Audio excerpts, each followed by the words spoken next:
Who organized a bloodbath in a quiet town? Almost any crime in a small, quiet town where everyone knows each other becomes a high-profile event that will be discussed for a long time. But if it is a brutal crime against an entire family, which has never happened before in these parts, then such stories very quickly grow all sorts of rumors, speculation, fictional gruesome details, and eventually turn into a real urban legend. In the fall of 2010, the small Australian town of Kapunda, with a population of only 3,000 people, located on the Light River, near the Barossa Valley in South Australia, was shaken by the horrific news of the massacre of an entire family. Local law enforcers had never encountered anything like this before, and therefore found themselves in a state of confusion. Rumors immediately spread around the city. Everyone retold the story in their own way, so that the police even had to partially classify the case so as not to leak information and not to sow more panic. The dead family was well known and respected in the city. They had no enemies and ill-wishers, as it seemed to everyone at that time, and there was no motive for the crime at first glance either. What happened looked like a senseless bloodbath, and detectives even suggested that it was the work of some madman or maniac. It is noteworthy that the real culprit was not even initially included in the number of suspects, and probably would have been able to get away with it if he had not accidentally given himself away. The story of the Rowe family. The head of the family, Andrew Rowe, was a native of England, where he was born in 1965. At the age of 3, he and his parents emigrated to Australia, where they decided to stay forever. The family settled in the suburbs of Adelaide, where the boy went to school. He from an early age was sociable, had a great sense of humor, and had a lot of friends, and also loved fishing with his father. After graduating from high school while studying in the capital of South Australia, Adelaide, a young man met the same cheerful girl named Rose, who was only a year younger than him. Between students quickly began a romantic relationship, and in 1985, they married, planning a modest wedding, which was attended only by their closest people. In 1987, the couple had their first child together, a boy, whom the happy young parents named Christopher, and in 1994 their daughter Chantelle was born.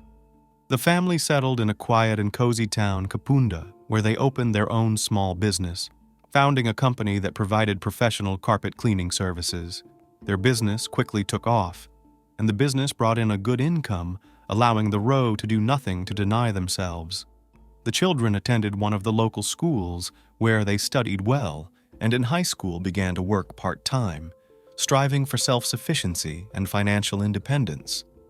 The eldest son was interested in music and practiced guitar, while the youngest daughter painted well, attended a dance studio, and played on the school basketball team. Chantelle was described as a very kind, sympathetic girl, always ready to come to the aid of those who were in trouble. She dreamed of getting a law degree and becoming a lawyer, and her brother decided to connect his fate with programming and computer technologies. The children were very close to their parents, and in general their family was friendly, strong, and happy. In the summer of 2010, 23-year-old Christopher moved out of his parents' home and began living with his girlfriend in the same city, just a few blocks away from his family. And in late September of the same year, Chantelle got a part-time job at a roadside cafe as a waitress. It was inconvenient for her to get to the workplace, so her father or brother drove her there. Since the girl was already 16 years old, she dreamed of passing her driver's license as soon as possible to drive a car, but these dreams, alas, were not destined to come true. On November 4th, 2010, Christopher, together with his girlfriend, went on vacation to Brisbane, and soon after returning, young people planned to play a wedding. But on the 8th, after the young man was unable to reach any of his family members, he became very concerned. Chris called his father's office, and after learning that he did not go to work for an unknown reason and did not answer the phone, he realized that something bad had happened. So he called his friend and asked him to go to their house to see if everything was okay. A brutal massacre of a family. On November 8th, around 3 o'clock in the afternoon, a patrol car pulled up to the Rowe family home. It is worth noting that at the time, the small-town police station had only 2 people working, and when they realized that they were dealing with a brutal triple crime, they immediately requested help from the administrative center. The picture of the crime was so shocking that even the experienced detectives who came from Adelaide said they had never encountered anything like it. The house inside looked like the set of a horror movie. There was blood everywhere, on the floor, walls, furniture, curtains, and even the ceiling. The breathless and badly disfigured bodies of 45-year-old Andrew and 44-year-old Rose lay in the kitchen, while Chantelle's torn body lay on the bed in her room. All members of the family had suffered dozens of penetrating stab wounds and had died long before police and paramedics arrived. Almost immediately, suspicions arose that the crime was of a personal nature because nothing was missing from the house, nothing was searched, and valuable things, phones, laptop, expensive camera, and even money were lying in prominent places. It was also suggested that the killer was not alone, because it is not easy to cope with 3 adults. Either it was a tall, sturdy, and physically strong man. The detectives noticed that in some places the footprints had been ineptly washed and wiped, which led them to conclude that the perpetrator had attempted to hide the evidence, but soon gave up and abandoned the idea. There were also clear, bloody shoe prints on the floor, heading towards the door, but suddenly breaking off, which could indicate that the perpetrator had taken off his shoes and left in socks. Another curious point is that there were no signs of forced entry. This could indicate that the victims either knew their perpetrator and let him into the house themselves, or he got in by some other means. The family, by all accounts, had no enemies or ill-wishers, and no one could even guess who and why the parents and daughter had been so brutally murdered. Several clear fingerprints were found on the door in the room of the murdered girl, but checking them against the police database yielded nothing. The person who left them had never previously come to the attention of law enforcers. He either did not commit offenses or went unpunished. The house was cordoned off as a crime scene, and the area was fenced off from prying eyes, as well as from the press representatives who arrived here. Almost immediately, it was decided not to disclose details and not to spread the word about the investigation, so as not to scare the criminal and not let him lie low or escape. Nevertheless, rumors about the maniac quickly spread through the city. People became afraid to go out in the street at night and locked their houses with all the locks and bolts. First suspects. As wild as it may sound, the first suspect was the only surviving family member, Christopher. At the time of the tragedy, he was in Queensland, where he was vacationing with his fiancée in Moreton Bay on the Pacific coast. He was the first to sound the alarm when he discovered that his loved ones were out of contact, and took the first flight home when he learned the shocking news, but his alibi and fingerprints were checked first. However, he was immediately ruled out as a suspect, as he was indeed on the other side of the continent at the time of the crime. A curious fact was that the young girl, the perpetrator after the massacre, changed into clean clothes and laid on the bed. At the same time, there were bloody drag marks near the bed, which indicated that Chantelle probably tried to hide from her executioner under the bed, but he pulled her out of there. In addition, forensic experts soon determined that she had been abused before her death. As noted earlier, it looked like the crime was very personal, and the perpetrator clearly had a grudge against the victims, hence such senseless cruelty. The head of the family received 3 dozen stab wounds, and his wife was stabbed 50 times all over her body. And judging by the traces, she was attacked twice. But after the first attack, she managed to survive, and she even tried to call for help. On the body of the girl, forensic experts counted 33 stab wounds. In addition, she was abused.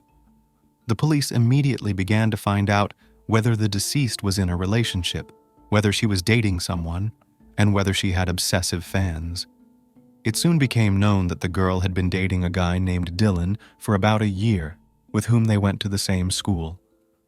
The young man was also 16 years old, and the detectives doubted that such a brutal crime could have been committed by this young guy.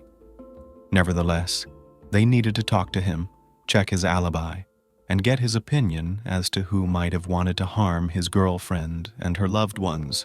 Dylan willingly agreed to cooperate with the police and told them everything he knew. According to him, he and Chantelle had a wonderful relationship. They loved each other and were going to get married as soon as they became adults.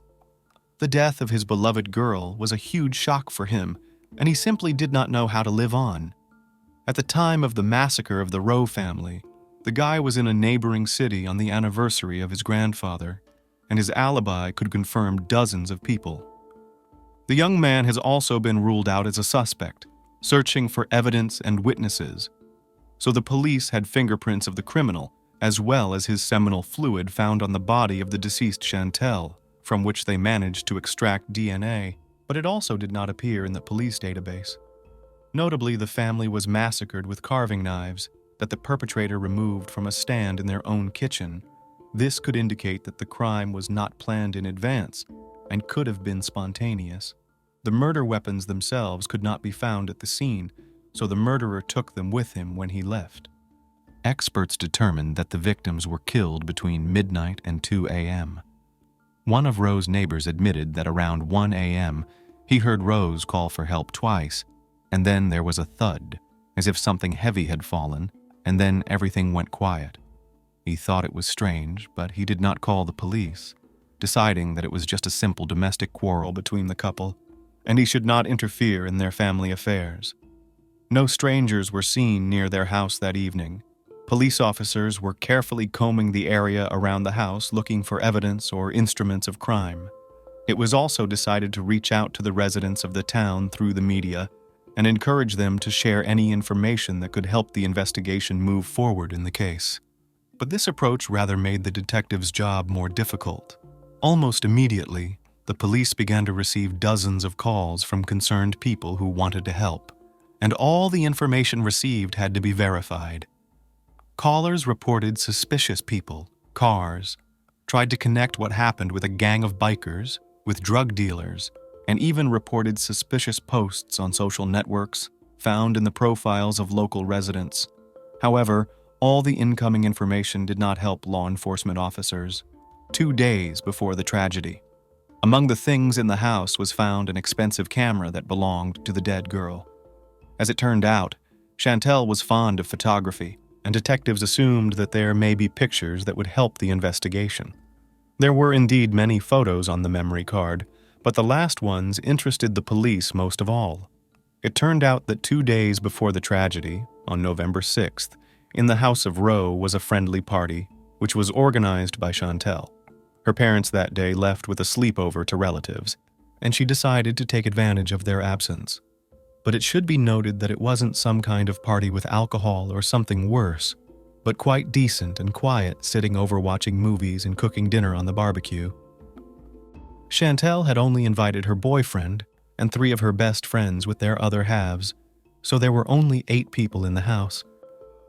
That evening, the hostess of the house took a lot of pictures that captured their good time. Some of the photos of the guests present that same evening published on their pages in social networks, noting friends there. All the friends stayed the night at the house Rowe and returned in the morning. Andrew and Rose even cooked breakfast for the guests, having a sit-down in the backyard. Detectives decided that it was necessary to interview all the people who were present at that party to find out whether the girl had enemies, envious or stalkers, as well as to take everyone's fingerprints to compare with the samples found on the door of the room of the deceased. Chantelle's friends still couldn't believe what had happened. They tried their best to help the investigation and showed up at the station to testify at the first call. The boys provided their fingerprints and DNA samples, but they did not match those found at the crime scene. They also allowed access to their social media pages and phones, and they also detailed all the events that took place at what turned out to be the last party. Dylan recalled that on Sunday, his girlfriend complained that she was not feeling well and probably had a cold. In the evening, she had developed a fever and realized that she couldn't go to work the next day, so she had called her boss and warned him about it. The next morning, around 5 o'clock, the guy texted her and asked how she was feeling. He saw the message light up as read, but Chantelle never responded. The guy did not know that at that time his beloved and her parents were already dead, and the message was read by the criminal.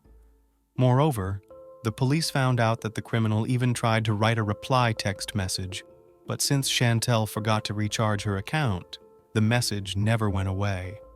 Nevertheless, the perpetrator tried to create the illusion that young Rowe was still alive. Unexpected suspect.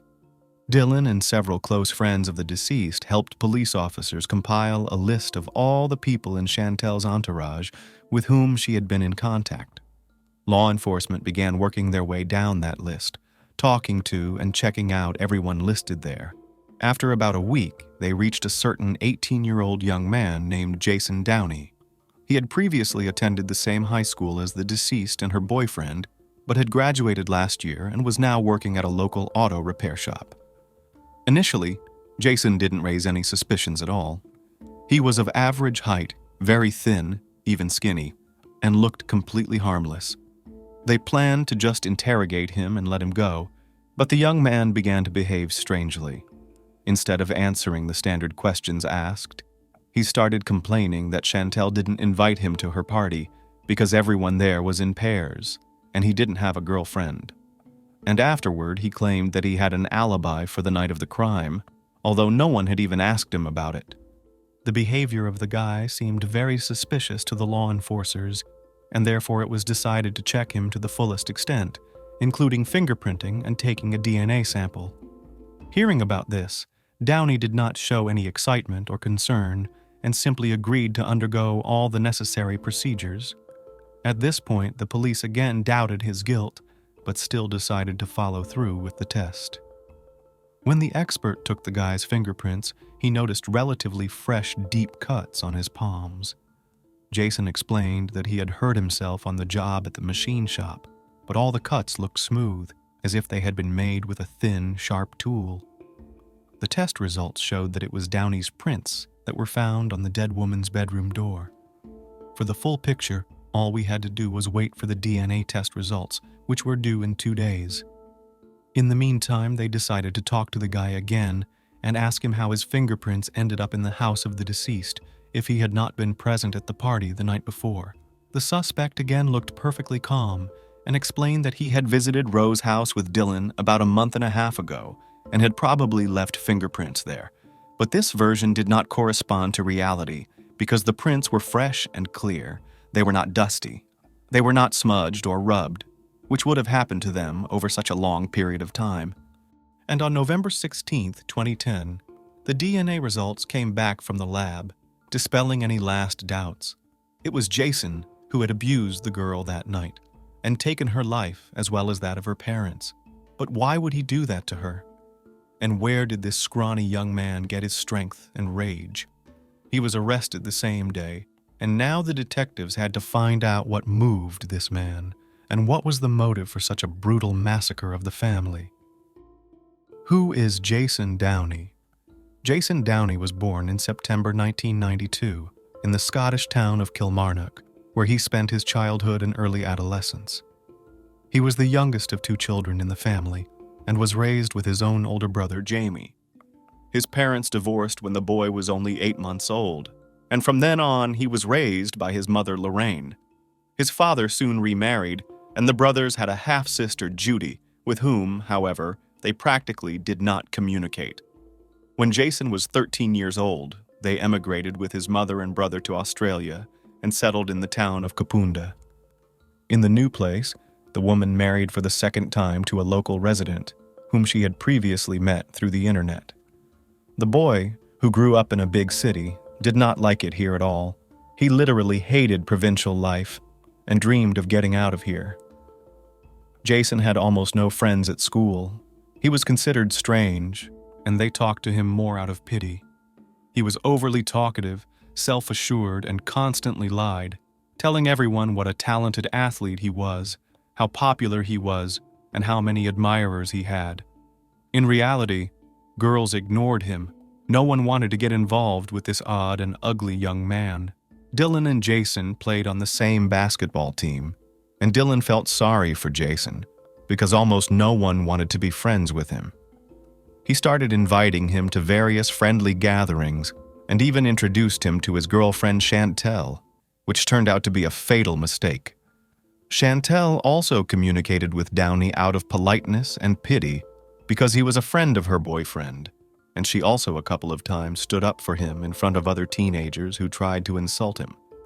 However, her desire to help a hurt and hounded boy led Jason to fall madly in love with her. Moreover, he began to think that she has the same feelings for him, but because of Dylan cannot say it openly. Over time, teenage crush transformed into a real obsession, but others did not notice it, as Downie became more and more immersed in his fantasies, in which he was happy with Chantelle.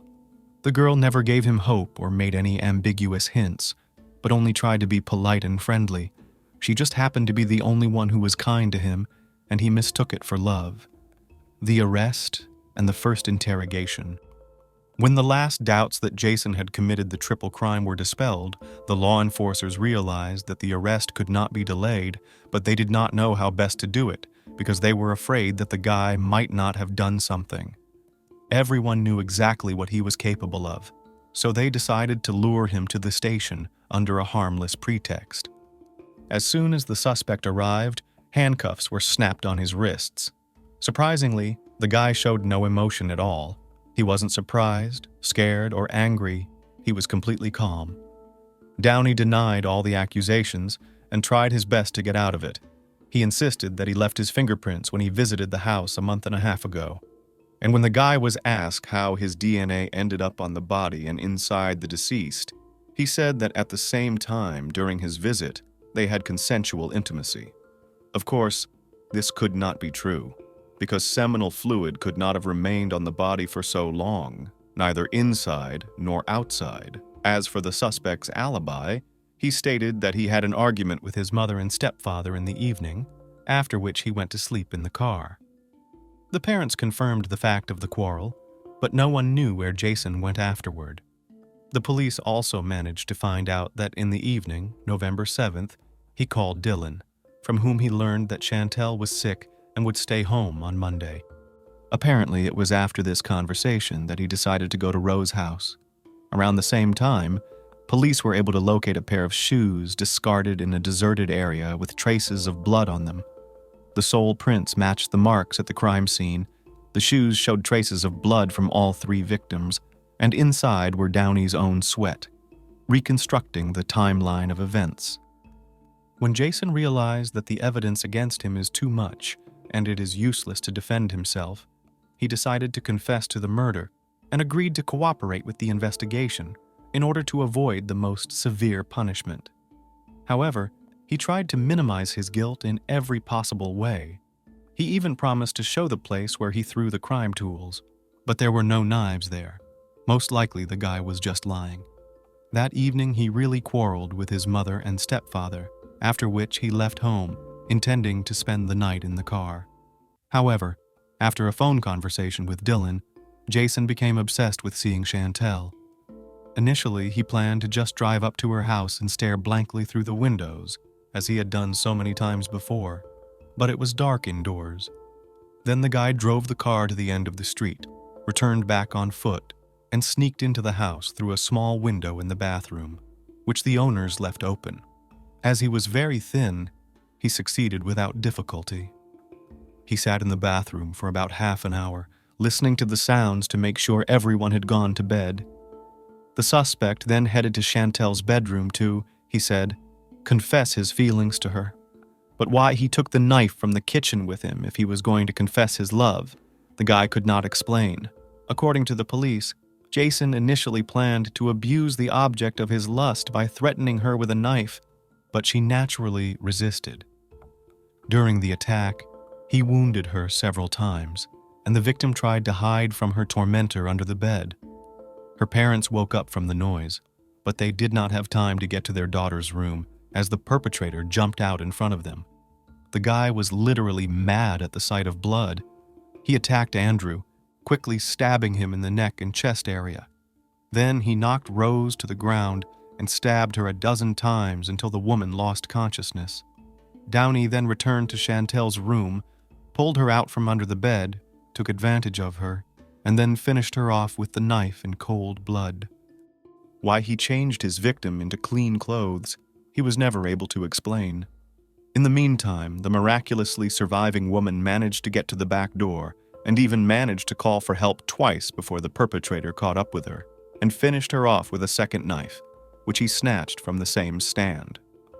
After massacring the family, the guy made an attempt to clean up the house, but quickly abandoned the idea because there was too much blood.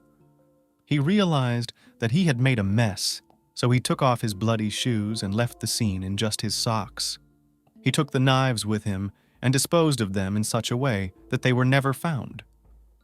Trial and sentencing. Jason's trial began only in the fall of 2011, almost a year after his crime. At the trial, the guy behaved absolutely calmly, did not express any emotions, but constantly changed his testimony. He claimed that he was in shock, that he did not remember killing the Rowe family, and kept repeating that he loved Chantelle and did not want to hurt her. It is noteworthy that after the massacre, he took with him the victim's pendant, which was later found in his room during a search, and the chain from the pendant was in the glove compartment of his car. At trial, he recounted again that Chantelle had not invited him to a party she had thrown at her house the night before because he did not have a date. Allegedly, he was very upset that he had been ignored and noted that the tragedy might not have happened if Chantelle had called him then. The defendant testified with a completely impartial face, and in a phone conversation he told his brother that he pleaded guilty to avoid a life sentence. That is, Jason was not remorseful at all, but only wanted to receive a lighter sentence. However, he managed to get his way. On April 19, 2012, Downie was found guilty of a triple crime. He was sentenced to life imprisonment with the possibility of qualifying for parole after 35 years. During the announcement of the sentence, not a single muscle on his face did not tremble. He remained as calm and impartial as if it was not about him, but about someone else. If he had not pleaded guilty, he would have been eligible for release after 45 years. Christopher Rowe considered the punishment just, although he noted that no court could take away his pain and bring his family back to life. In memory of his parents and sister, he made tattoos with their names. Finally, I would like to add that Christopher is currently married, and together with his wife, they are raising their son, Kobe. A crime of honor committed by close relatives. A crime of honor is a severe criminal act, typically, but not necessarily, committed against a female family member as punishment for bringing disgrace and dishonor upon the family. The offenses punishable by death at the hands of relatives can vary across different countries and cultures, but often include marital infidelity and apostasy. Each year, according to official statistics, around 5,000 such crimes occur worldwide. However, various women's rights organizations claim this number is at least 4 times underreported. What is most alarming is that often, the perpetrators face no punishment, and their actions are deemed righteous. Police in countries where such crimes are prevalent simply turn a blind eye to these acts, and although it is claimed that in recent years the penalties for such actions have been intensified, there are no official data to substantiate this.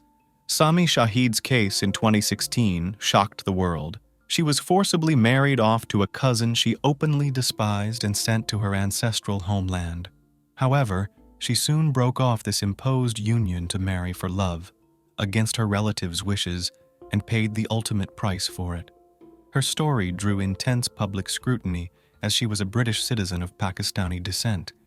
Yet she met her tragic end in Pakistan, where the case was quickly suppressed, attempting to frame it as an unfortunate accident. The Shahid family story. Chaudhry Mohammed Shahid and Matiaz Shahid emigrated to the UK in the mid-1980s from a small Pakistani village named Pandori, located in the Jhelum district of Punjab province. They moved to a foreign land in search of a better life to escape the poverty they lived in back home. In November 1987, their eldest daughter Sami was born in the English city of Bradford, located in West Yorkshire, and a few years later, her younger sister Mita was born. The head of the family established his own business renting cars, which later focused on renting luxury vehicles, including high-end limousines. As his business prospered, He helped two of his brothers and their families also move from Pakistan and settle in the UK. The relatives also opened and successfully developed their businesses. One brother had his own seafood shop chain by the early 2000s, and the other opened a flower delivery and floristry company. Overall, the Shahid family was quite well known and successful in Bradford, being quite wealthy and influential. Sisters Sami and Mita were born and raised in the UK, but their family strictly adhered to the laws and traditions of their ancestral country, so the girls grew up under the influence of a mix of European and Pakistani cultures and customs. The liberal English views and manners starkly contrasted with the strict orders of their ancestors' country. For example, the girls were not allowed to drive a car, and all their contacts and movements were strictly monitored by their father. The elder daughter, Sami, was the apple of Chaudhry Muhammad's eye and was considered daddy's girl. He indulged her in every way, buying her expensive outfits and jewelry, and paid for her education at one of the most prestigious universities. She meticulously cared for her appearance, used cosmetics from well-known brands, visited beauty salons, and spent extravagant amounts of money there. Meanwhile, she worked part-time at a post office, essentially supported by her father who paid for all her whims and desires. Frequently, Sami, without her family knowing, would rent a car and drive herself. She loved driving, felt confident behind the wheel, and did not understand why Pakistani traditions forbade women from doing so. She was headstrong and freedom-loving, but she tried not to upset her parents, doing everything as they said. Shahid had many friends from school and university in England with whom she kept in touch. She was characterized as a bright, kind, and cheerful person. Forced marriage. Despite living a life filled with love and abundance and seemingly having everything she wanted, the woman was deprived of the opportunity to make any decisions independently. She constantly lived with an eye towards her parents and elder family members' opinions, from whom she needed constant approval for her actions. More than anything, Sami feared upsetting her father, whom she adored. However, numerous prohibitions, fears, and strict orders meant she was never truly honest with her family.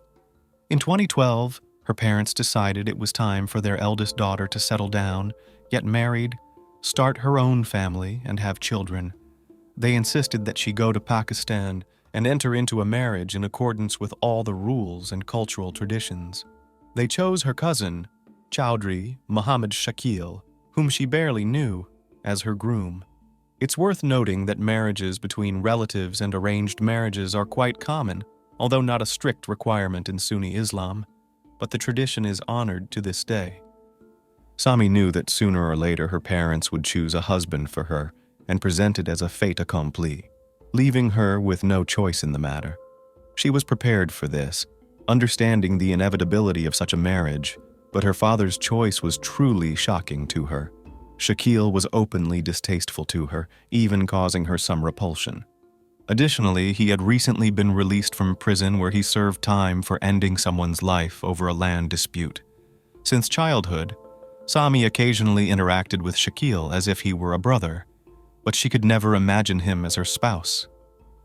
Notably, her own parents were also cousins whose marriage was arranged by relatives, but they managed to genuinely fall in love and build a happy family. Her parents believed that their daughter would experience the same fate and that she and Chaudhry would eventually fall in love. Despite her aversion to the groom, Sami could not disobey her father and understood how important this was to her family.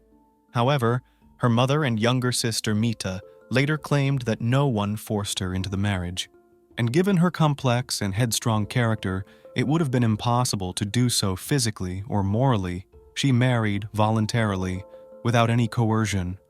In early February 2012, the decision about the upcoming wedding was finalized at a family council. The following couple of weeks, her parents and aunt and uncle, future in-laws, took the bride shopping, where she chose everything she liked, and they paid for expensive outfits, jewelry, accessories, cosmetics, and so on. Sami was denied nothing, but it all seemed as if she was being purchased. Likely that was indeed the case. The bride pretended to be caught up in the wedding preparations, but inwardly she felt like a hostage.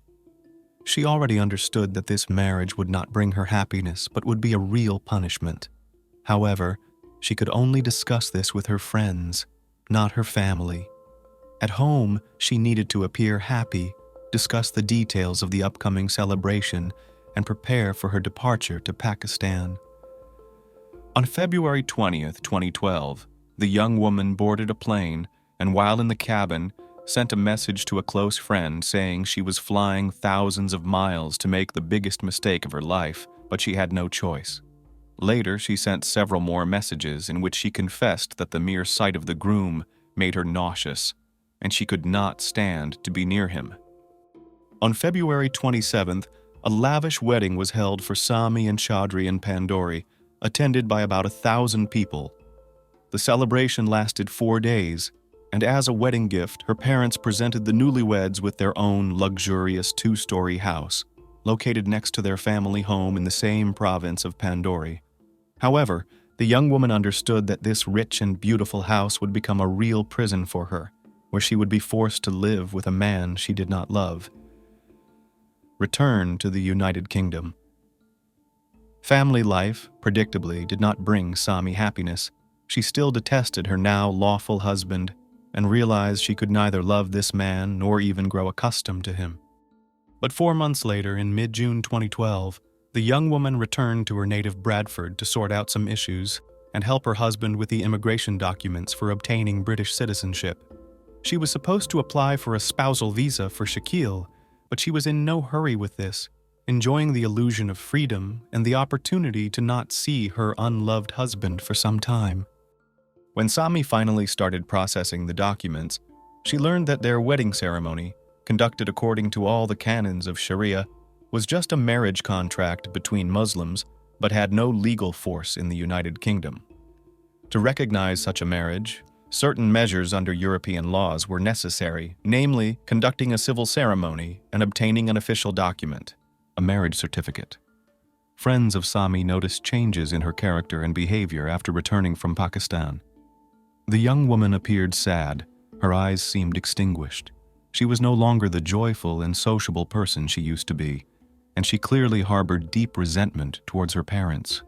Any conversations or mentions of her husband and family life provoked irritation and anger in her. The issue was that Shackle was very jealous and tormented his wife, even from another country. He constantly called her and could demand at any time that she video chat with him. This was how the man controlled where his wife was, what she was doing, and who was with her. Moreover, this was, in a way, a demonstration of the husband's superiority and his power over the woman. In early August of the same year, during a phone conversation with a close friend, Sami confessed that her nerves were giving out. She was completely drained and no longer wanted to live because she had lost any joy, hope for happiness, and a bright future. She said she detested Chaudhry with all her soul and never wanted to see him again. However, she could not say this to her relatives. They only went around telling everyone about the luxurious wedding they had arranged for their eldest daughter. The very man. In early September, without having resolved the issues with the spousal visa, Sami was forced to return to Pakistan to her unloved husband. She regularly wrote to friends about how miserable she was, how much she hated her marriage, and how she felt trapped with no way out. This continued for several months, but then she began to complain less frequently, and her mood changed. During her next visit to the United Kingdom, it became clear what had caused this change. It turned out that she had met a young man online, Syed Mukhtar Kazim, who, like her, was a British citizen of Pakistani origin. He was born and raised in London but had been working and living in the United Arab Emirates for the last few years. The pair started corresponding and quickly developed romantic feelings. They secretly arranged a meeting, and in October 2013, they saw each other in person for the first time. Sami immediately realized that Syed was the man of her dreams, with whom she wanted to spend the rest of her life. He was kind, caring, attentive, and courted her beautifully. They had a lot in common, but they both understood how dangerous and risky their relationship was. Nevertheless, life only seemed meaningful to the young people when they were together. She openly told her beloved about the situation she was in and said she was ready to end her marriage to start anew with Syed. However, she could not get a divorce through a British court because, according to local law, she was not married at all. Divorce and new marriage. In the spring of 2014, Shahid decided to speak with Shakil and asked him for a divorce, but he rudely refused, stating that she would belong to him until the end of her days. Then, during another visit to the United Kingdom to her parents, she secretly contacted a local Islamic Sharia council, reporting that she had been forced into marriage, which was a valid basis for annulling the marriage. She also converted from Sunni to the Shiite branch of Islam, which her new lover belonged to. The cleric contacted the woman's husband to hear his side regarding their marriage, but he again rudely refused to discuss his personal life, stating that he would not give permission for a divorce. After that, the Islamic Sharia Council of the United Kingdom dissolved the marriage, recognizing that Shahid had been coerced into it by family pressure. Sami's family members had no idea that she had divorced her husband in absentia and was preparing to remarry, now to the man she loved. In September 2014, the young woman secretly married her new chosen one. This time, the union had legal force, and the spouses received a certificate of registration of their relationship, confirming its legality. The same cleric who had granted permission to dissolve the bride's previous marriage conducted the Nikah religious ceremony. Only a few close friends of the newlyweds, who were present at their wedding, knew about this event. The couple was truly happy. Sami confessed to her friends that she felt like a princess in a fairy tale and couldn't believe that all this was happening in reality. However, this joyous and happy event was the beginning of a real nightmare: family dispute and escape from the country. When Shakil demanded that his wife return to Pakistan, she responded that she no longer belonged to him and presented a certificate of her new marriage. This infuriated the man, who immediately called his father-in-law to inform him of the situation, sparking a severe scandal. The family attempted to coerce her to return to her husband with threats, but she refused, which soon led to severe consequences. A few weeks later, Sami was brutally assaulted on the street while shopping with her sister. Notably, her sister was unharmed, but Sami nearly had her legs broken with metal bars. The police took her statement but failed to find the men responsible for the assault, and the case was quickly dismissed. At this time, Syed had to fly to Dubai for work, leaving his wife in the United Kingdom awaiting a visa to follow him. The wait became a real torment for her, filled with endless threats, disputes with relatives, and fear for her life. Moreover, her parents tried to prove that their daughter's divorce from Shakil was invalid, and even caused a scene with the cleric who had married the lovers. Sami's mother was furious, insulting her daughter and saying that she had disgraced their family and would suffer terrible retribution. In the spring of 2015, Sami finally received her visa and was able to fly to her husband in Dubai. It felt more like an escape, as the young woman feared her family would do everything possible to keep her and forcibly return her to Pakistan. For several months, she kept her passport with friends who also bought her a plane ticket and accompanied her to the airport, a new life. The following year was the happiest in Sami's life. She enjoyed her freedom and the ability to make her own decisions, living with the man she loved, who adored her and was ready to carry her on his hands. Additionally, she could drive a car, something her parents and former husband would never have allowed her to do. In photos posted on social media, Sami was radiantly happy. She blossomed, looked more beautiful, and it was clear she had achieved what she had always dreamed of. Shahid wanted to become a mother as soon as possible, but sadly, this happiness was not meant to be for her. Nonetheless, she and her husband confidently looked to the future, making plans for their lives, unaware that her closest relatives had already condemned her. Immediately after their daughter's departure, her parents filed a missing persons report with the police, which they later wanted to reclassify as an abduction, accusing Kazim of the crime. The Shahid family members started devising a plan to force the young woman to return by any means necessary, considering various options. Threats no longer worked on her, but they could play on her sympathy. A sinister trap. In June 2016, Sami's parents conveyed tragic news. Her aunt, Shakil's mother, had passed away. Sami was devastated and even considered flying to Pakistan for the funeral, but she was aware of the risks involved. Many family members still hadn't accepted that she had left her unloved husband and remarried. Her actions were viewed as betrayal and disgrace. A week after the aunt's funeral, her mother called again, reporting that her father's health had severely deteriorated. He had diabetes, and his condition had recently become unstable. If he passed away, Sami knew she would never forgive herself if she didn't visit him. Despite her concerns and her husband's attempts to dissuade her, she decided to travel to Pandori. Fearing for her life and safety, she promised her husband to keep in constant contact with him. On July 14, 2016, Shahid arrived in Pakistan and first went to a close friend's house. She left her passport and return ticket to Dubai with her friend, shared her fears, noted her bad premonition, and asked her friend to pray for her safe return to Syed. The following few days passed relatively peacefully. She stayed in touch with her husband and friend, updating them on her movements.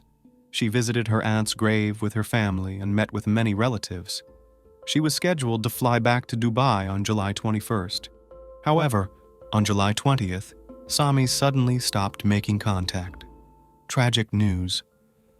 On July 20th, 2016, Chaudhry Mohammed Shahid called the police station to report the tragic death of his daughter. When law enforcement arrived at the house where Sami had lived with her first husband, they found her lifeless body at the bottom of the stairs. Unfortunately, it was too late to help her. There were several visible bruises on her body, which, according to her parents, she sustained from falling down the stairs, and a small amount of pinkish foam was found coming out of her mouth. According to her father, Sami likely had a heart problem, fell, and rolled down the stairs. Since no one was home at the time, she was not assisted promptly, and she passed away. When asked about the whereabouts of the deceased's husband, Chaudhry stated that he had gone out on business. The police found no signs of foul play at the scene and did not open a criminal case, leaving the final determination to the forensic experts. An autopsy was conducted on the same day, yet the pathologist found no signs of violence, and the conclusion was that her death was due to natural causes. She was buried within a few hours of her death. Sami's sudden demise was not considered suspicious and raised no questions, except from her grieving husband. When Kazim was informed of his wife's sudden death from a heart attack, he couldn't believe it. Moreover, the press called the young woman's death a voluntary departure from life due to depression over her inability to have children. However, this version was contested by Shahid's relatives, who claimed she lost consciousness on the stairs and broke her neck while falling. Investigation and the grim truth. Syed Muhtar flew to Pandori on the first available flight and went straight to the police station to report that his wife was deprived of her life by her relatives and former husband. He described the forced marriage and her escape, as well as threats from her family. This information fundamentally changed the case. The authorities recognized it as an honor crime, but the body had already been buried, and the official report stated that Shahid died of natural causes. However, as the deceased was a British citizen, Kazim sought to involve European law enforcement and the media in the investigation. Initially, Sami's father agreed to an interview and tried to portray Syed Muhtar as an imposter and extortionist. However, after the young man produced their marriage certificate, as well as a hard-won copy of the medical report and post-mortem photos of the deceased, an investigation was initiated. The report noted bruises on the deceased's neck and legs and traces of male seminal fluid on her body, indicating that she had intimate relations shortly before her demise. But with whom, if Shakil was supposedly not at home that day? Kazim held a press conference, presenting all the evidence he had, including text, voice, and video messages from Sami, in which she repeatedly expressed fear for her life. Suspicions arose that the police had been bribed, and the deceased's father and former husband were immediately detained. It turned out they had no intention of letting the young woman return to Dubai. They forcibly brought her to the house given as a wedding gift, where they searched all her belongings for the passport and ticket, which, as mentioned, she had left with a friend. A furious Shakil, with his father-in-law's tacit approval, physically subdued the young woman, and after she tried to escape, the men caught up with her on the stairs. While the former husband strangled Sami with her scarf, the father held her legs, leaving her no chance of survival. This account was confessed at the station by the perpetrator himself, although Chaudhry Muhammad denied any involvement in the act against his own daughter. Legal proceedings and the fate of the participants. Besides the father and former husband, the deceased's uncle, who had acquired a forged report before the autopsy, and the commissioner who conducted the initial investigation, were also detained. In court, Shakil recanted his confession, claiming it was made under duress. He spent just over 2 years behind bars but was released on bail in September 2018. In 2019, the man remarried and again attempted to relocate to the United Kingdom, which was unsuccessful. The father of the deceased was in prison from July to December 2016 and was also released on bail. He passed away in January 2018 at the age of 52 due to exacerbated health problems, never admitting guilt or involvement in his daughter's demise. The deceased's uncle and the commissioner were also released in the fall of 2016 without facing any consequences. Soon after, arrest warrants were issued in Pakistan for Mita and Matiyaz Shahid, but the mother and sister of the deceased promptly returned to Bradford. Mita later gave a substantial interview in which she attempted to discredit Sami and her second husband, blaming them for the downfall of the once happy Shahid family. He called her name menacingly, and she stopped to examine the unfamiliar silhouette in the darkness. The stranger quickly approached her and grabbed her. She squealed loudly, but a sharp pain knocked her off her feet and the girl fell. The disappearance of people is not an uncommon phenomenon. We live in a disturbing world in which all sorts of things happen to people. Sometimes they disappear through their own fault or through the fault of an intruder. There are many mysterious and unsolved cases of missing citizens all over the world. Analyzing missing persons reports and reviewing police reports shows that the number of disappearance cases has multiplied in 2 decades. Today, let's talk about a case that is still considered one of the worst injustices in the history of the Spanish judicial system, because decades later, Spain cannot forget the story that took place on the Costa del Sol. This story has everything: love, disappearance, blood, and cruel injustice, which will definitely be corrected, but at a very high cost, which for many years will be remembered not only by Spaniards, but also by the whole world. Hilaria Alicia Hornos was born December 2, 1952 in the rural province of Jaén in the municipality of Arroyo de los Llancos, Spain. At the age of 24, Alicia fell in love and married a Dutch citizen, Willem Waninkoff. Soon the family had their firstborn son Guillermo, then a daughter Rosa, then another daughter Rocio. With the appearance of children, the relationship between the spouses became quite tense. Willem became addicted to drinking and because of the long absences and lost his job. At the peak of loud arguments, Willem raised his voice at Alicia and could even hit. In order to provide for her family, Alicia had to take a job as a maid in a hotel in Ibiza. It was during this difficult period of her life that Alicia met Dolores Vasquez, who was the director of the hotel where she worked. Maria Dolores Vasquez was the daughter of immigrants from Galicia, Spain, who had settled in the UK. She had a good education and was well-mannered and an interesting conversationalist. A strong friendship developed between the two women, which later developed into a love relationship. A year after the beginning of the relationship with Dolores, Alicia dared to leave her husband and officially formalize the divorce. Willem returned to the Netherlands, and Alicia moved in with Dolores. Soon the women in love bought a new house in Malaga.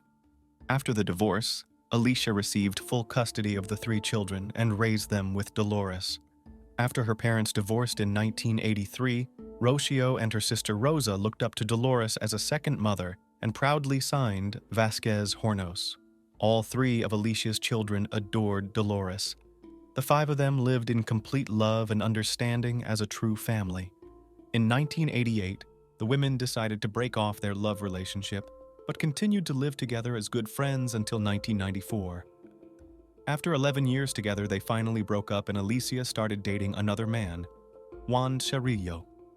Alicia moved into a new home and fully immersed herself in a new romantic relationship. Life for her was filled with new colors and love. Because the children grew up, the beloved man was always near. But at one point, the fairy tale turned into a nightmare. On the morning of October 10th, 1999, Alicia did not find her daughter Rocio at home. At first, Alicia wasn't worried, believing her daughter might have spent the night at her boyfriend's or one of her friends' houses. But when she didn't return home later, Alicia became concerned. The family contacted Rocio's friends and boyfriend, hoping to get reassuring information about their daughter's whereabouts, but no one had seen her. On September 9th, Rocio left home around 5:30 p.m. after saying goodbye to her mother and older sister, Rosa. On that day, she was going with her boyfriend Antonio and her friends to go to a fair in Fuengirola. The girl's house was in the neighborhood of La Cortiera, very close to Antonio's house. Rocio stayed at his house until 10:30 in the evening and decided to return home for a short while to shower and change clothes before meeting her boyfriend and friends at the fair. She never made it home. Even though Alicia was already worried, she decided to take a walk with Juan to calm down rather than immediately report her daughter's disappearance to the police. As they were walking down the street, the woman saw a large blood stain on the road, as if some animal had been killed. She told Juan about it. At first, they didn't pay much attention to it, but when they got closer, Alicia saw sneakers with drops of blood. They were her daughter's sneakers. From Alicia Hornos's recollection, I got closer and saw my daughter's sneakers. I said, "Those are Rocio's sneakers," and he said, "No way." I said, "No, those are my daughter's sneakers." I was hysterical. I said, "Call the police, those are her sneakers." During that walk, in addition to the sneakers, a napkin and several blood stains were found in a vacant lot next to the road Rocio usually walked on. Alicia called the police. Immediately, a missing girl report was filed with a full description. Long hair, brown eyes, wearing a white Nike t-shirt and purple pants. After the officially announced search activities, the forensic investigator reported the need to conduct a forensic examination at the alleged crime scene to find out whose blood was on the road and sneakers. After examining the scene, the first assumptions were the version of an assault or a fight in which someone was injured. But the further investigators followed the trail, the more they found blood stains, and even long chains of stains that looked like drag marks. That means someone was moving very fast, maybe even running. Then the blood traces disappeared, and then the search team noticed a very large stain indicating significant blood loss. They found more and more bloody footprints similar to the drag marks of a bloody body. These tracks led to car tire prints, after which the blood traces disappeared. A cigarette butt, the brand of which was not common in Spain, was found next to the tread marks. Forensics collected all the samples that could help in any way during the investigation, and DNA from the samples was supposed to help find whoever was at the scene. Based on this data, a thorough investigation was conducted. Along with the investigation and the identification of the blood taken from the traces found, the search for the girl continued. But the investigators were almost certain that Rocio Waninkoff had been murdered. After all, the blood trail started from the sidewalk and continued to a pool of blood large enough to cause her death from volumetric blood loss. Next to the pool were drag marks, and intersecting them and the blood were tire tracks left by a small car with a tire model that was discontinued in 1993. Because the drag marks continued across a heavily sloped area that would have made it difficult for one person to drag the body alone, it was believed that the body was dragged by at least two people and then left in a less open area of the vacant lot before a vehicle pulled up to transport the body. But the search did not stop. Volunteers scoured the area on foot, on motorcycles, up hills. Everyone wanted to find Rocio, but at the same time, they were afraid to find her dead. It was very hard for everyone. There were flyers with Rocio's picture everywhere. All the news channels reported about her disappearance. The family actively cooperated with journalists because as long as Rocio was being talked about, she would not be forgotten. Journalists from all TV channels were on duty at Rocio Vaninkov's house. Everyone wanted the girl to come home, to find her. Time passed, but the search did not yield any results. A few days after Rocio's disappearance, a local cab driver showed up at the police station and said that on the night of the incident, around 10 p.m., he dodged an SUV that was speeding in the oncoming lane of traffic in the area where the girl's sneakers were found on the curb. He added that he heard a piercing scream as he passed the vehicle. There was no doubt, Rocio had been kidnapped and killed by an unknown assailant. This was confirmed by DNA analysis. The blood on the road belonged to Rocio Vaninkov. The family was at a loss for words. These feelings were spreading fast. They were felt not only by the girl's family and friends, but by the whole of Spain. On November 2nd, 1999, 25 days after Rocio's disappearance, a disfigured body, possibly Rocio's, was found near the Los Altos del Rodeo Sports Club, between Marbella and San Pedro de Alcantara. The body was partially covered with bushes and fallen leaves, and was hidden behind a hedge separating a housing development that was quite close to the highway. It was a narrow path that could hardly be traveled by car. The girl was searched for within the confines of her home, and she was found in another town. When the police arrived at the place, they found the body very badly decomposed. During the evidence collection, large black garbage bags were found containing the girl's clothes. One of the bags had the number 8 painted on it, indicating that the bags had not been purchased specifically for the transportation of the body, but had only been reused. Upon discovering the clothes, investigators concluded that the clothes could have belonged to the missing Rocio Vaninkov.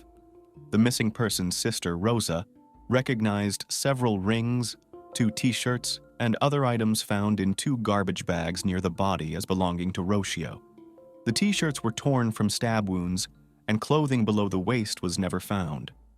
The remains of the body were taken to the lab for forensic analysis. 6 forensic experts worked slowly and meticulously all night, using all their knowledge and skills. They had a difficult job ahead of them because the body was badly decomposed. Decomposition is much faster in rain and heat when there is a certain amount of humidity. Not a single organ was preserved, only the bones were intact. The goal was to find something else that could help the investigation and tell us how the attack took place. As a result, numerous close wounds were found, and there were 8 stab wounds on his back caused by a weapon with a single-sided blade. According to experts, the attack was very fast and brutal. Most likely the victim was immobilized or did not have time to react. Fingerprints were found on plastic bags that were found where the body was found. Police already had fingerprints and tire prints from the car. They also found 2 tissue samples on Rocio Vaninkov's body. At that point, there was still too little evidence that would lead to the arrest of a specific suspect. But the investigation had some evidence, data, and leads that the civil guard was looking into. The public pressure had an undue influence, and the investigators were just bound to find something, but they did not. Because Rocio's body was badly decomposed, it was impossible to establish basic details, such as whether the girl had been sexually assaulted. Investigators came to one conclusion when they saw a corpse with its legs spread apart. Since the victim's legs were spread too wide, they thought it was staged. That is, the perpetrator made it look like violence. So they ruled out the motive of sexual assault and subsequent murder, and focused on a crime motivated by revenge and hatred. It was a very emotional attack, which meant that the girl could have been attacked by someone very close to her, who may have been very upset with her. With the evidence and facts gathered, the investigators conducted follow-up interviews. First of all, the investigators questioned her boyfriend, Antonio Hirata. He was the last person to see Rocio alive, and he was the one she was supposed to meet again that night. But the guy had an alibi, because he just fell asleep at home and did not go to the fair that day. All of Rocio's relatives and friends were questioned, but they all had solid alibis. A year after Rocio Vaninkov's death, the civil guard was able to narrow down the number of suspects, and by the end of the year they found a suspect who, in the opinion of the investigation, all the signs pointed to, That person turned out to be Dolores Vasquez. There was absolutely no evidence against Dolores, but thanks to the media, everyone began to believe this woman was guilty. Dolores Vasquez was a close friend of Alicia's. As it often happens, journalists distorted and even invented information. Allegedly, Alicia from the very first day accused Dolores in the death of her daughter. But at the time of the crime, their relationship had already ended 4 years ago. The investigation actively went after the public. The investigation focused entirely on Dolores, and now there was a motive in the case. A young girl could be a hindrance, or otherwise interfere with the romantic relationship between the two women. Everyone said that if it hadn't been for Rocio, maybe Alicia would have gone back to Dolores. It was Dolores' way of getting back at Alicia for not wanting to go back to her. That's what people said. In the eyes of the press and the public, Dolores Vasquez was guilty from the moment she was arrested. Even though the woman did not confess to anything, residents were convinced of her guilt mainly because the police believed that someone close to her was the killer. Family members claimed that Dolores was an aggressive and violent woman who was also very jealous. Alicia told reporters that Dolores was a vindictive and cruel person. The public condemned Dolores. The fact that Dolores Vasquez was non-traditional was a reason to attack her during the trial. This was not the norm in Spain. A sarcastic, aggressive, calculating, cold-blooded woman. The character was beginning to take shape. A vicious, heartless woman. A woman who bided her time for 4 years, finally coming up with a crime plan out of hatred. The audience cheered, having independently created the image of a calculating villainess for Dolores. The trial turned into an entertainment. People watched the trial only because they had nothing better to do. A huge number of people gathered outside the courthouse. People wanted to get into the courthouse to follow the trial and not miss a second. Journalists were all over the news that a close family friend had been charged with the murder of Rocio Wanenkoff. Dolores Vasquez was the kind of woman no one liked. Therefore, she had virtually no chance at trial. She wasn't friendly or nice. But how many people are there in the world who are not sociable and friendly with everyone? We don't call them all criminals because they don't smile at us when we meet them, do we? In this case, the battle was fought not only in the courthouse, but also on the streets where the public was involved. All of the information, especially the rumors that the media blew up, could not help but influence the opinion of the jury. After all the TV stations, almost all the TV shows were saying that Dolores Vasquez was the one responsible for Rocio's death, as well as all the information that the reporters were distorting. So a lie told 1,000 times became the truth for Dolores.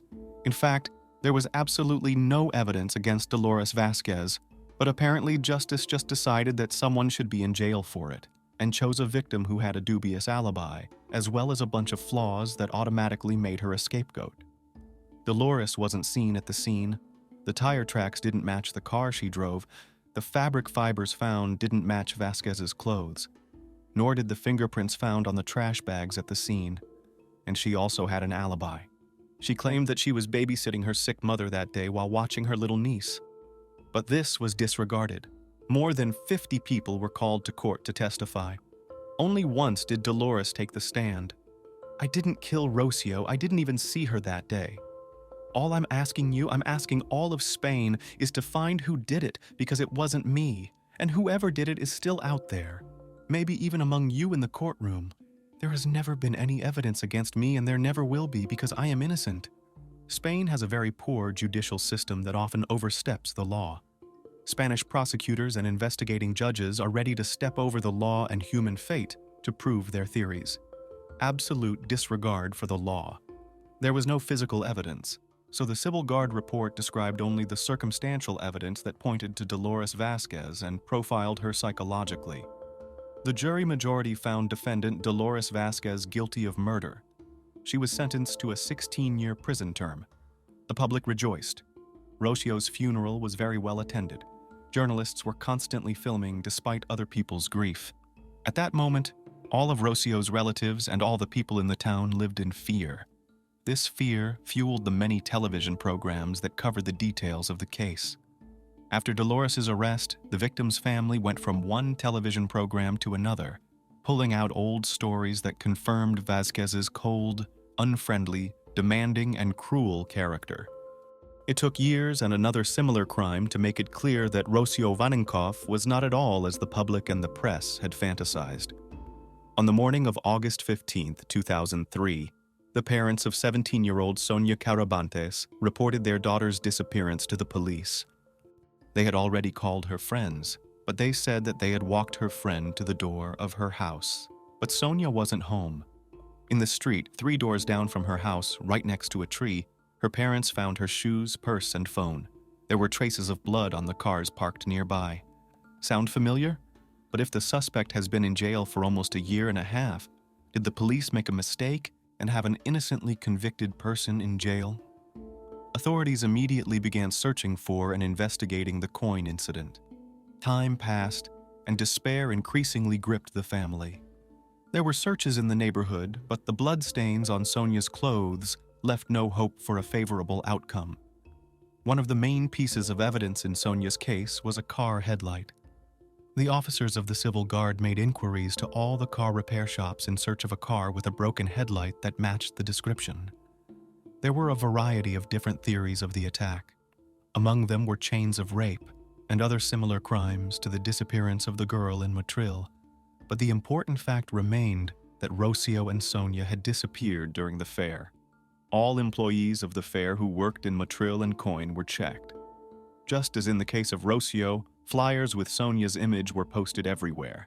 So many people were involved in the search for her. They were very active in helping the police, not only by donating their time, but also by providing any assistance needed for the search. In addition to these searches, the Civil Guard also continued their investigation. The main objective was to find the girl alive, but on the 5th day after her disappearance, with the help of search dogs, Sonia's body was found near Coin. It was found in a creek under a pile of rocks. It had rained heavily the night before, washing away any trace that might have helped the police in locating the culprit. On the day of her disappearance, Sonia was at a fair in Coin. She said goodbye to friends near her home. It was there that she was attacked. The perpetrator hit her several times, which made Sonia partially unconscious, and she was unable to fight back because the attack was sudden and violent. The perpetrator then took her away in a car to a remote location away from her home. Both internal and external injuries were inflicted, and then the girl was strangled, which was the cause of death. Due to the fact that Sonia was found very quickly, it was possible to collect all the evidence and analyze the results of the forensic examination. Colonel Pacagabella reported that important evidence was indeed found on the body of Sonia Carabantes. The biological material was analyzed and then entered into the police criminal DNA database, where the much-anticipated matches were obtained with the genetic material found on the cigarette butt that was found at the crime scene in the Rocio Vanenkov case. When the 2 DNA samples were compared, they were found to be identical to each other. The man who killed Rocio in 1999 and the man who attacked Sonia turned out to be the same person. The news was incredible. Dolores Vasquez, who had been condemned without exaggeration by the whole of Spain, turned out to be innocent, while the real culprit walked free and took the life of another young girl. The puzzle is complete. An English brand cigarette butt and skin particles under the victim's fingernails. The DNA from both pieces of evidence belonged to the same person. After that, events began to unfold very quickly. On September 18th, a young woman, Cecilia Pantoja, contacted the police and said she suspected her ex-husband when she saw bloodstains on his t-shirt, just days after Sonia's body was found. She said her husband was also absent from home twice, traveling somewhere in a car on the day of the Rocio attack. Through DNA testing and the woman's testimony, police were able to identify the real killer of Rocio and Sonia. The perpetrator's name was Tony King, and he was well known in Britain as the Holloway Strangler. Tony Alexander King's crime wave began when he was still a teenager in the Holloway neighborhood of North London. In 1985, the neighborhood was the scene of a series of attacks on women in which the victims were strangled and abused. At the time, King went by his birth name, Anthony Bromwich. 5 weeks later, he was finally caught and convicted at the age of 19 for strangling 5 women to unconsciousness with a rope or cable and then abusing them. The judge sentenced him to 10 years in prison, calling him a monster for committing the crimes because of his own inadequacy. He served only half of his sentence and was paroled in 1991, but returned to prison a few weeks later for robbing a woman and threatening her with a knife. In search of a new life, he changed his name to Tony King, married Cecilia Pantoja, and tried to live a normal family life. Their marriage produced a daughter, but King soon returned to his old habits. The police in Spain realized that they were on the right track. Tony King was put under 24-hour surveillance, and a month after Sonia's death he was arrested. Under questioning, Tony King confessed to killing 2 innocent girls. After his arrest, he said he followed Rocio as she entered a busy street on her way home from her boyfriend's house and held a razor to her neck. When she tried to free herself from her attacker, the razor stabbed into Rocio's neck. The monster panicked and stabbed her 9 times. In 2005, King was sentenced to 36 years in prison for the kidnapping, violence, and murder of Sonia Carabantes. The court ordered him to pay the victim's family the equivalent of about $350,000. He also received an additional 7 years for attempted violence against a woman in Malaga in 2001. The following year, he was also found guilty of the murder of Rocio Waninkoff and received an additional 19-year sentence. Before his trial, King sent letters to Sonia and Rocio's mothers asking for forgiveness. He is currently serving his sentence at Herrera de la Mancha Maximum Security Prison in Ciudad Real in Spain. After the case was closed, a major scandal erupted in Spain over the fact that an innocent man was convicted of the murder of Rocio Waninkoff. We are accustomed to imagining that miscarriages of justice brought to light bring shame to those involved and monetary costs to the state. But this is not the case in Spain. It is difficult to accept and realize, but in the 21st century, not only police and courts can brutally punish an innocent person, but even society may well trample a man into the mud, and even if he manages to prove his case, absolutely no one will apologize. It took more than a year before it became clear that Dolores Vasquez was telling the truth when she dryly and unemotionally repeated that she was innocent. What all of Spain had taken for cruelty and insensitivity turned out to be simply the personality traits of a woman. In 2008, the Spanish Ministry of Justice offered Dolores Vasquez 120,000 euros in compensation, which was less than the 4 million euros that Dolores had originally demanded. But no one ever apologized to Dolores for the way she was treated. Dolores Vasquez, whose parents moved to Spain from Epsom, returned to the UK after she was released from prison. More than 20 years have passed, but Dolores has still not received an apology for the way she was treated, nor has she received any compensation since the case was closed.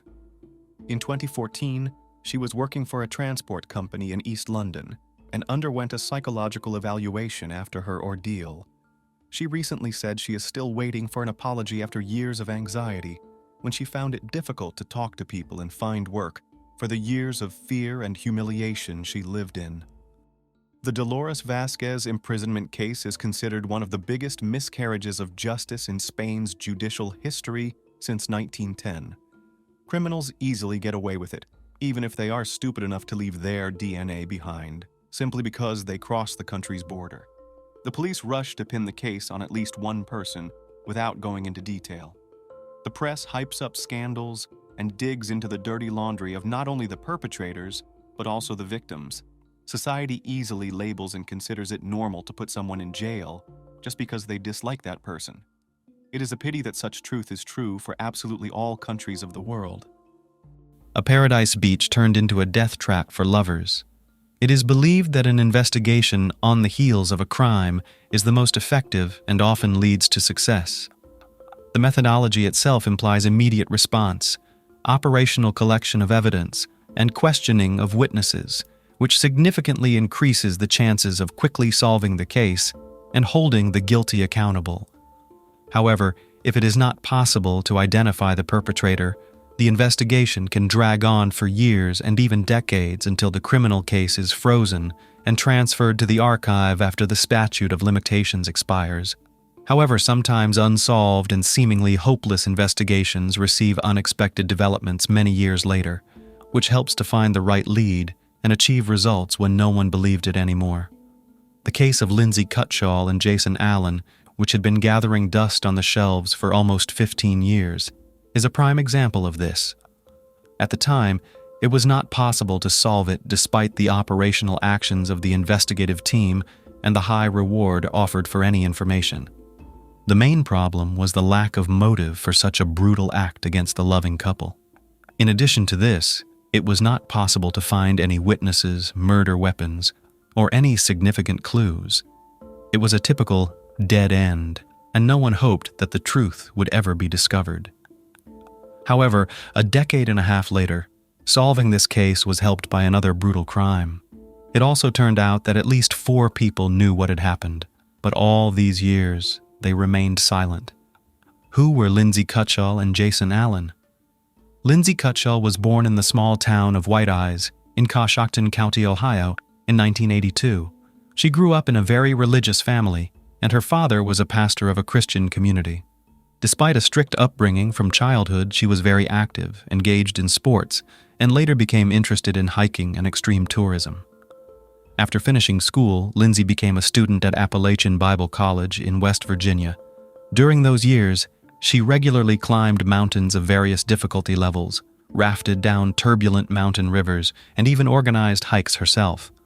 The young woman dreamed of founding her own summer camp for children and teenagers, where she could teach them the basics of survival in the wild, rafting, tourism, and so on. Jason Allen was born in the city of Zeeland, in the American state of Michigan, in 1978. He also grew up in a deeply religious family, and from a teenage age was seriously interested in hiking tours, mastering survival in the wild. The young man was tall, athletic, toned, possessed leadership qualities, and was able to find like-minded people to conquer new heights.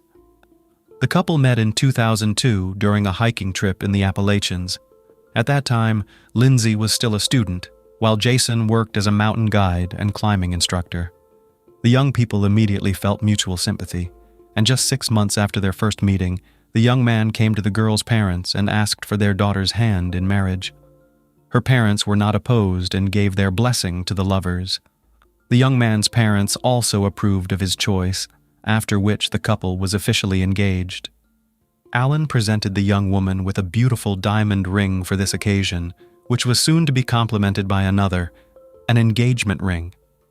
The young couple planned to get married in September 2004, had big plans for their future together, and wanted to buy their own large house where they could live comfortably and raise their children. Unfortunately, these plans were not meant to come true. The final trip. In the summer of 2004, Lindsay and Jason worked as senior counselors at a Christian summer camp called Rock N Water, located in El Dorado County, California. After their wedding, they planned to open their own similar camp, so they were gaining experience and learning the nuances of working with the younger generation. On the evening of Friday, August 14th of that year, the couple decided to take a weekend trip to the San Francisco area. They informed their colleagues of their plans in advance, leaving 2 of the most experienced counselors in charge of the camp. Lindsay and Jason promised to return by Monday, so their short journey was expected to cause no complications either for the couple or for their temporary replacements. They set off in a 1992 red Ford Tempo, owned by Lindsay, and that was the last time anyone saw them alive. By Sunday evening, the counselors had not returned to the camp, but no alarm was raised then, as everyone was confident that the couple would arrive either late at night or early Monday morning. However, when it was discovered after the morning roll call at 8 a.m. that Jason and Lindsay were still missing and their phones were unreachable, their colleagues decided to contact the police and also informed the missing couple's families about the situation. The parents, horrified upon hearing the news, rushed to the camp to learn more about the incident. Everyone knew that the couple was very responsible in their duties. They were never late, and if any unforeseen circumstances had occurred, they would have found a way to communicate that. The challenging search. Upon arrival at the camp, law enforcement officials interviewed the couple's colleagues, and the investigation immediately encountered a serious problem. No one could precisely say where the young couple had gone. It was only known that they planned to explore around San Francisco, and given their great love for adventure and extreme leisure, They could be in the most remote corners where there was neither communication nor civilization. While the police waited the legally mandated 2 days during which the missing were expected to report themselves, relatives and friends decided not to just sit back, but to organize a search themselves. They called everyone they knew, trying to find out when the couple last made contact with anyone, distributed flyers with photos of the bride and groom, and requested anyone who might have seen them to respond immediately. By Tuesday, law enforcement had joined the search operation. The main search unfolded around San Francisco, its suburbs and surroundings. However, the area was vast, and it was simply not possible to thoroughly comb through it. Then, one of the friends noted that the couple loved the wild, rocky beaches that were always beautiful and secluded, prompting the police to focus on these areas. Bodies in sleeping bags. For several days, the search yielded no results, and the hope of finding the couple alive was diminishing rapidly. Then, on Wednesday, August 19th, a patrol helicopter flying over one of the rocky, wild beaches reported that 2 bodies were found in sleeping bags on the desolate coast, and it seemed unlikely they were just resting there. The first thing police encountered upon arriving at the scene was a red Ford Tempo parked on a cliff near a lookout point in a small shelter for tourists, from which a steep trail led directly to the scenic, wild beach. The car was immediately checked in the database and found to belong to the missing student, Lindsay Cutshall. Descending the trail to the beach, law enforcement found 2 bright sleeping bags containing individuals. At first, it might have seemed they were merely sleeping, but no response came to calls or noise. Approaching closer, the officers saw that the sleeping bags contained a young man and woman, both showing no signs of life. A brief initial examination suggested that their lives had been taken by gunshot wounds to the head, and given the distinctive smell of decomposition, they had been there for more than a day. All the belongings of the deceased, including mobile phones and wallets containing bank cards and cash, were found beside them. Therefore, a robbery as the main motive was almost immediately ruled out. The keys to the parked car above were also visibly placed, ruling out car theft as a motive. Investigators immediately suspected that the deceased were the same young people who had gone missing last week near San Francisco. Their suspicion was confirmed by documents found nearby under the names Lindsay Cutshall and Jason Allen, but the bodies still needed to be identified by relatives. The arriving parents of the couple, who had hoped until the last that the remains belonged to someone else, were devastated by grief upon recognizing their children. Investigation and initial theories. Thus, theories involving robbery or an attempted carjacking were dismissed since all valuables, money, and keys were left untouched in plain sight. Moreover, forensic analysis revealed no signs of physical assault or intimate assault on the bodies, except for the gunshot wounds to the head. It appeared that Lindsay and Jason were simply sleeping peacefully at the time of the incident and did not have a chance to react. They made no attempt to defend themselves, flee, or even get out of their sleeping bags. Everything pointed to a swift act that resembled an execution or vendetta. But who could have taken the lives of 2 individuals in such a brutal manner, and why? The questions multiplied, but no answers were forthcoming. There were no signs that anyone else had stayed in the area. The beach was quite secluded, and accessing it via the steep trail was challenging. Despite efforts, no shell casings were found nearby, leading investigators to theorize that the shooter either took them or threw them into the ocean.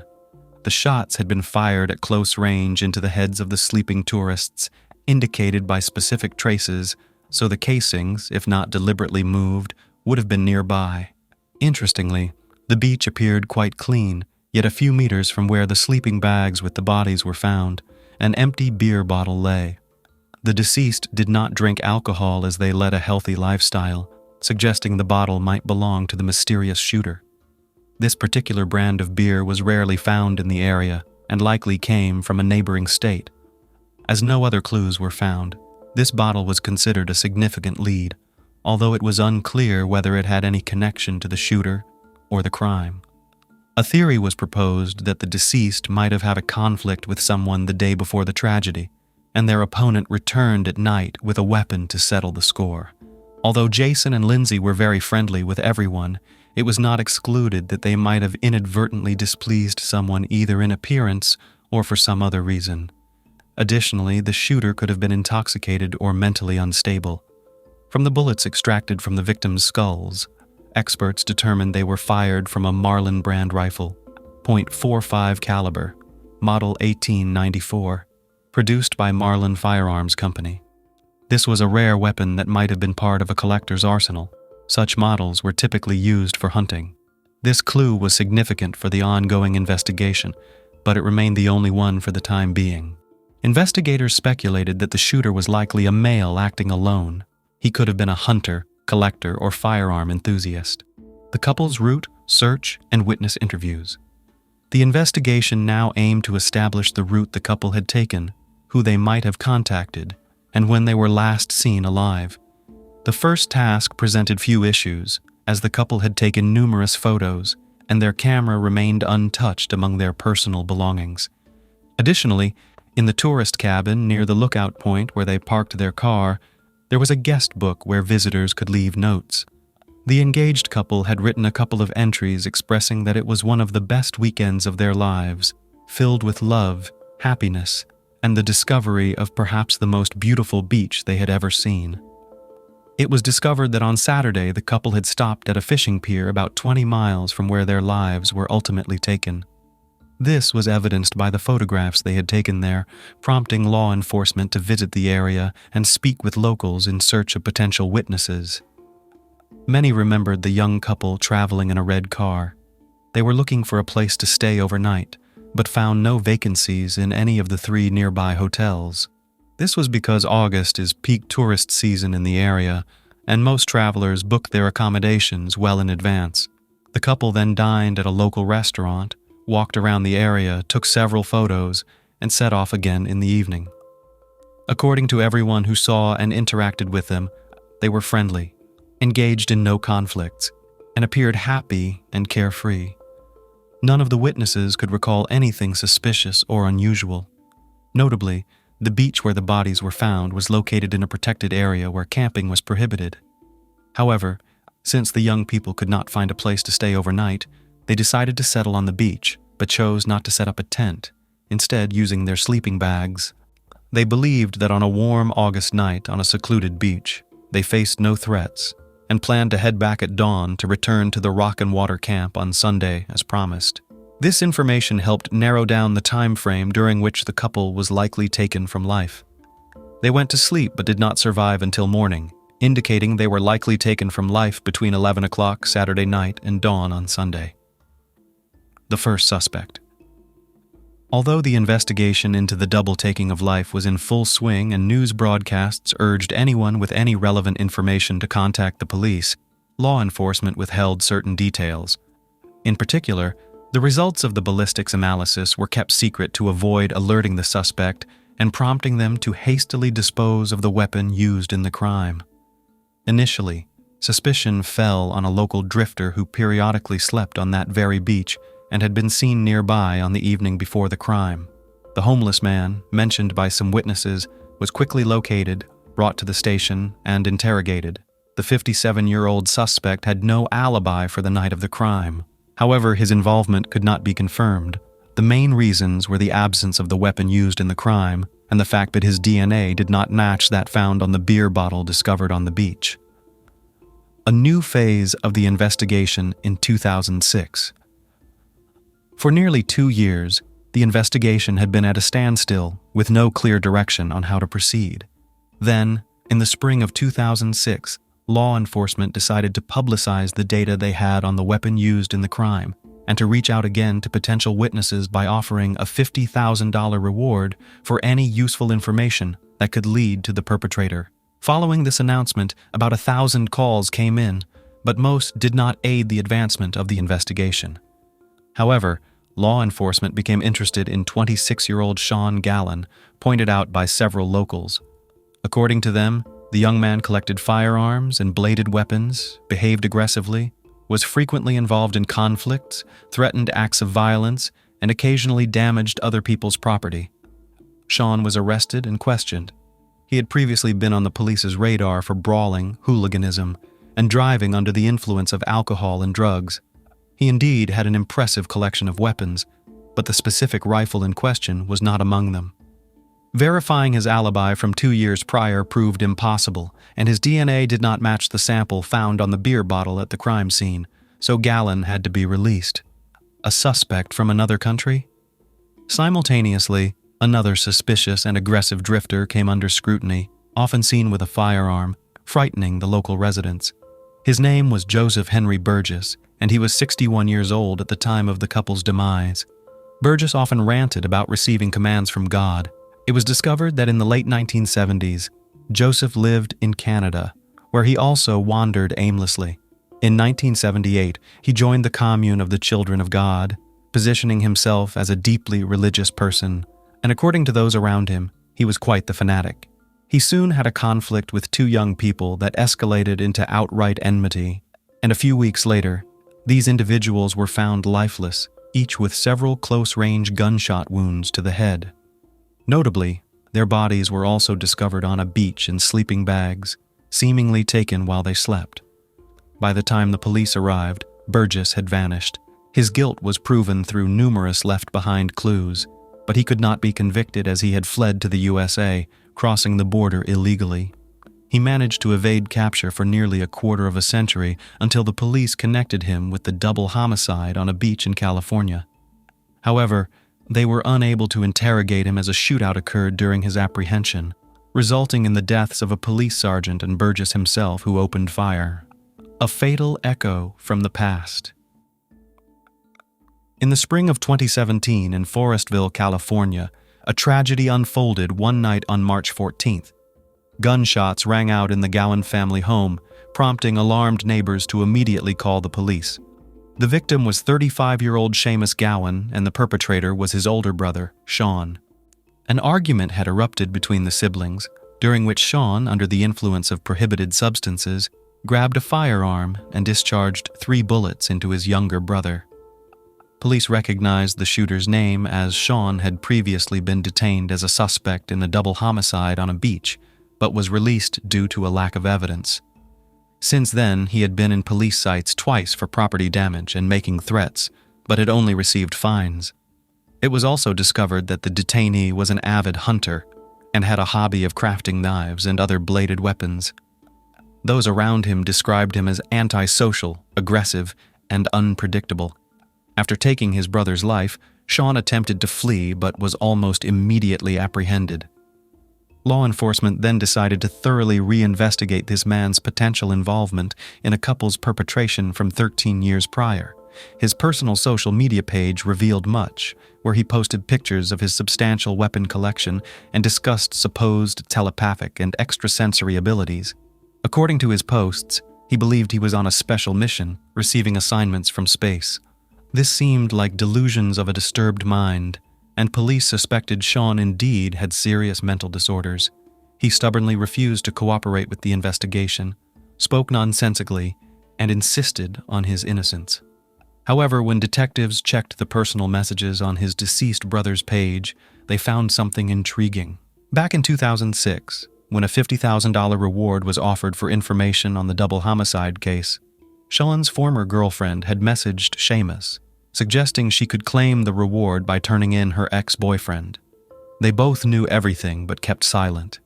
Unfortunately, questioning either was no longer possible since the brother had been shot, and the woman had died in a car accident 2 years earlier.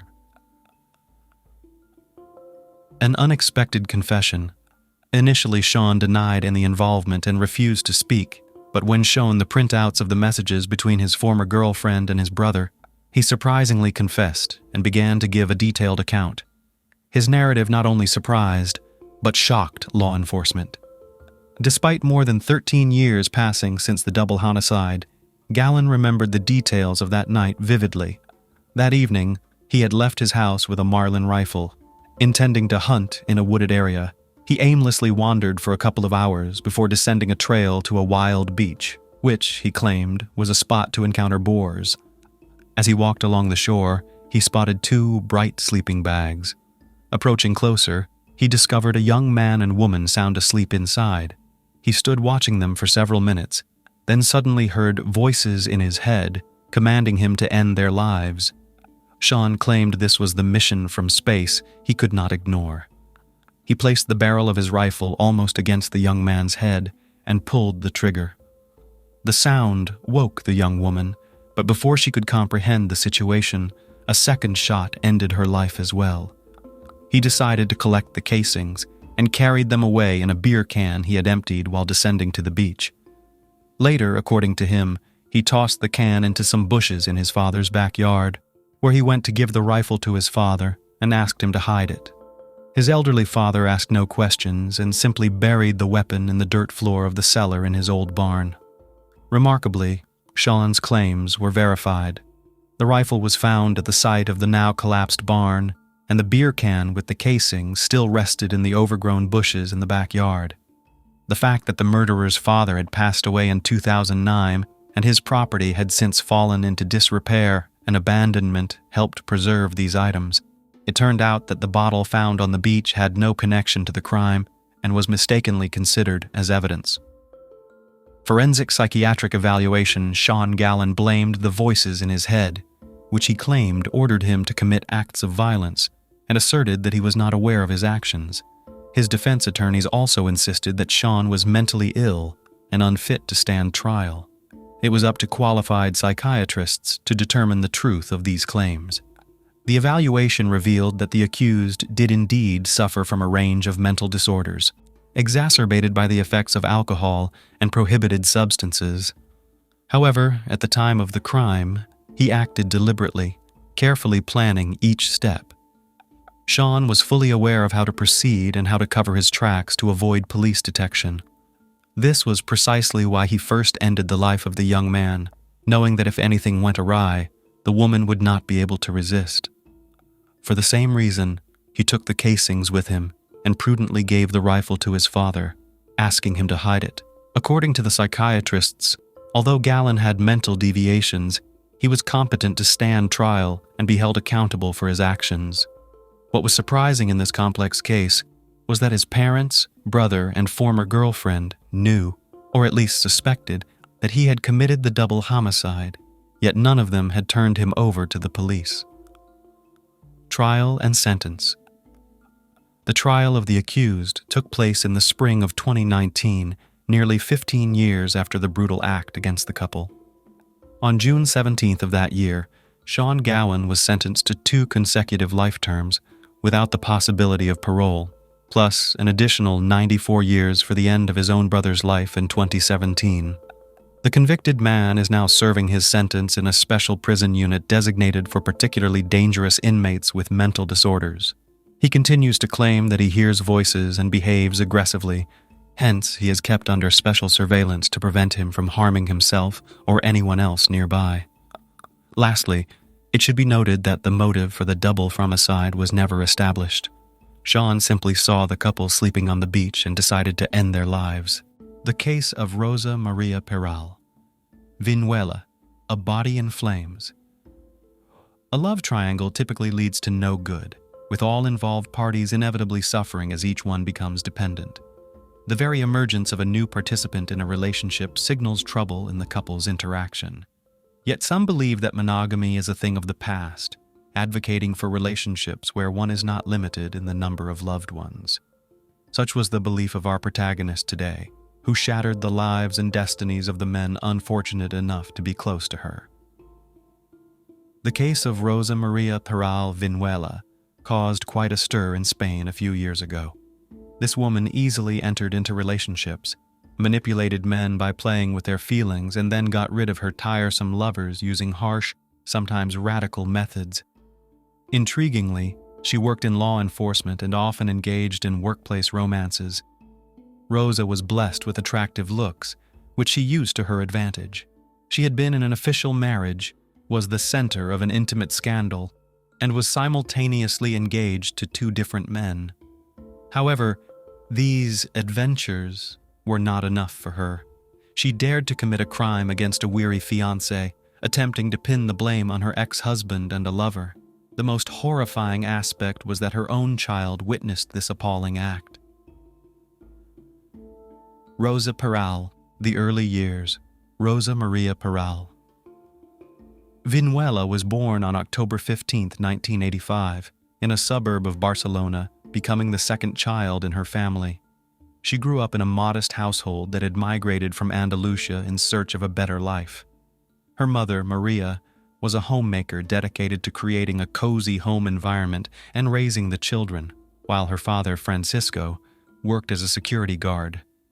Rosa was raised alongside her older brother, Paul, with whom she was very close. Those personally acquainted with her described Rosa as sweet, kind-hearted, and friendly. Neighbors spoke highly of the Peral family, considering them a united, strong, and happy household. In school, Rosa was a good student. She wasn't necessarily at the top of her class, but was diligent and persistent, always striving for high grades. She was also active in sports and dreamed of a career in law enforcement. After graduating from high school, she enrolled at Pompeu Fabra University in Barcelona, while simultaneously preparing for the exams and tests required to enter the police academy in Avila. Rosa was strikingly attractive and possessed a powerful charisma, which attracted many admirers from a young age. She skillfully leveraged her allure. During her college years, she worked as a waitress in one of the popular nightclubs, earning a decent salary and tips that allowed her to pay for her education independently. At that time, Rosa was dating a young man named Ruben Carbo, who served in the Barcelona City Guard. He helped his girlfriend prepare for the competitive examinations at the academy. A talent detection test, a multiple-choice exam, and an oral interview. Although Rosa didn't pass the physical test on her first try, her perseverance paid off, and she was eventually admitted to the academy, where she underwent professional training. Peral specialized in general law enforcement activities. She quickly advanced in her career, was highly valued at her service, and her salary allowed her to live comfortably without wanting for anything. A valued employee, a stellar wife and mother. Soon after graduating from the police academy, the young woman married her beloved Ruben. The couple had a modest wedding attended only by their closest relatives and friends. The newlyweds moved to Barcelona, where they soon welcomed 2 daughters, one after the other. At work, Rosa was regarded as a responsible, disciplined, and promising employee. Her attractive and approachable appearance often led to her participation in social media videos broadcasted on local television. In these videos, she encouraged residents and visitors of the city to behave lawfully and with integrity. She even gained some popularity, with people sometimes recognizing her on the street. Rosa was successful in her career, respected and valued as an employee, and at the same time, she was a loving wife and a caring mother to her 2 children. She had an impeccable reputation, inspiring genuine admiration and even envy among those around her. However, no one could have imagined the double life she was leading until one incident. An intimate scandal and the collapse of a reputation. In early 2011, Rosa's colleagues began receiving emails containing photographs and videos of a personal nature. The images showed the married Peral engaging in intimate moments with her former partner, Junior Inspector Oscar Lefs, at their place of work. Outraged by her lover's actions, Rosa immediately filed a complaint with the police, demanding compensation for emotional distress and strict legal action against the perpetrator. However, it proved impossible to establish that Oscar was indeed the one who sent out the photos and videos, though Rosa had no doubts about it, and he avoided any repercussions. Nonetheless, both employees were demoted and transferred to different departments for their inappropriate behavior. Moreover, the distribution of compromising materials did not cease, with not only colleagues but also friends and relatives of Rosa receiving them. A serious scandal erupted, and Rosa's previously impeccable reputation was shattered. The situation had a negative impact on her work, family life, and relationships with colleagues and friends. The young woman was acutely aware that she was being judged by everyone around her, and her actions became one of the most discussed topics. Furthermore, some expressed their disapproval of her immoral actions directly to her face. Rosa's character began to deteriorate rapidly. From a friendly, sociable person, she turned into someone perceived as harsh and even spiteful. However, many rightly considered this transformation a defensive reaction to the bullying and condemnation she faced. Surprisingly, despite such a scandalous and resonant ordeal, Rosa managed to maintain her marriage with Reuben. Yet, the trust between them was irreparably damaged. They stayed together for almost another year and a half until a new romantic interest entered Rosa's life. Another workplace romance and professional misconduct around mid-2012, it became known about Rosa's new romance with another colleague, Albert Lopez Ferrero. The couple spent a significant amount of time trying to keep their relationship under wraps, but between 2011 and 2012, they became involved in several incidents related to the abuse of their official powers. During the investigations into these incidents, the partners and lovers protected each other, which allowed them both to evade any disciplinary actions. It's worth noting that Albert was reserved, shared little about himself, and didn't make close friends among his colleagues. He was seriously into boxing and had a quick temper, which sometimes made him very aggressive, often to the detriment of those who happened to be near him at the wrong time. For instance, in 2011, while he and Rosa were patrolling the streets of Barcelona, Ferrero got into an argument with an immigrant from Senegal who was selling goods on the street without the necessary permit. Instead of taking the vendor to the station, after a brief verbal altercation, Ferrero physically assaulted him, causing severe injuries. However, during the subsequent investigation, Haral defended her lover, claiming that the victim had attacked him first and that he was merely defending himself. Another similar incident occurred, and in 2012, a suspect that Rosa and Albert were supposed to bring to the station mysteriously lost his life during the arrest. The investigation led nowhere, and the partners insisted that the fault lay solely with the deceased himself. Eventually, their version of events was accepted, and the case was dismissed due to a lack of evidence of any wrongdoing. As for the relationship between the two, it could be described as sporadic. The lovers grew closer through their work together, but their passion ebbed and flowed. Albert showed little interest in Rosa beyond physical intimacy. Their affair didn't progress but continued for several years without ending. It seems that both were content with this arrangement. Divorce and a new love triangle. When Rosa and Albert's relationship was no longer a secret, Reuben finally decided to divorce his unfaithful wife, realizing she would never change and would continue to seek other romantic encounters whenever the opportunity arose. The couple managed to avoid public scandals and bitter confrontations, but their parting could hardly be called amicable. Reuben soon entered into a serious relationship with a woman named Antonia, who quickly found common ground not only with his daughters, but also with his ex-wife. Rosa often called Reuben's new partner, sharing her personal disappointments and professional troubles. Antonia listened calmly, offered comfort and even advice. For Antonia, this communication was a sort of assurance that Reuben had no lingering ties to his ex-wife and that their relationship was truly over.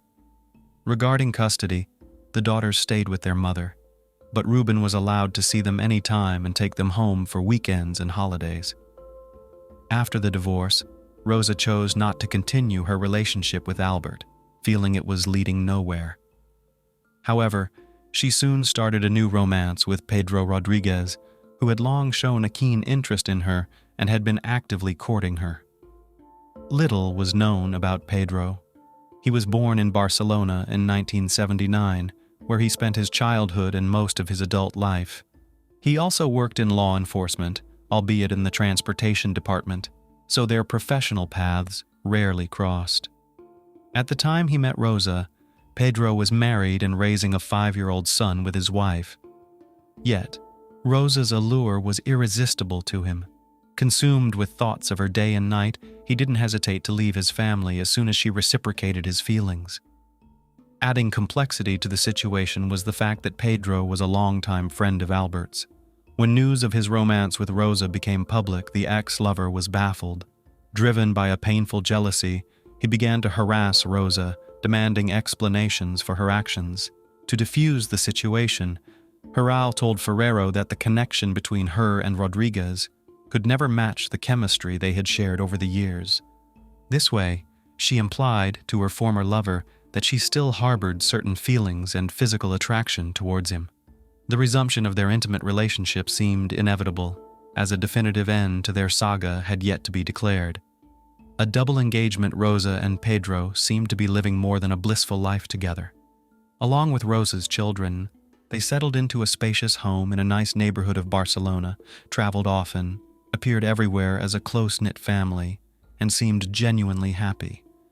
Feeling ready for the next step in their relationship, Pedro proposed to Rosa with a beautiful ring, and she joyfully accepted.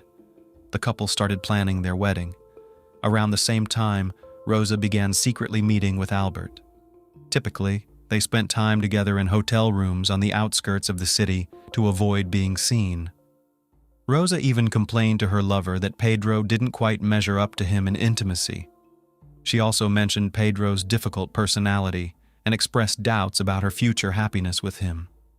In January 2017, Albert, previously indifferent to serious commitments, unexpectedly proposed to Rosa, presenting her with an expensive ring. Remarkably, she accepted his proposal too, wearing the ring secretly from Pedro. The fact of her double engagement greatly flattered Rosa, and she even bragged about it to her closest friends. Soon, Pedro noticed changes in Rosa's behavior, and her frequent absences led him to suspect. Moreover, Rosa found it increasingly difficult to justify her meetups with Albert. This strained Rosa and Pedro's relationship significantly. They argued often, and Rosa's increasingly aggressive and unpredictable behavior alarmed Pedro, making him fear for his safety. Eventually, Albert disclosed his affair with Rosa to his former friend, sparking yet another scandal. Rosa admitted to the betrayal but assured Pedro it was a one-time incident, driven by threats and pressure from Albert.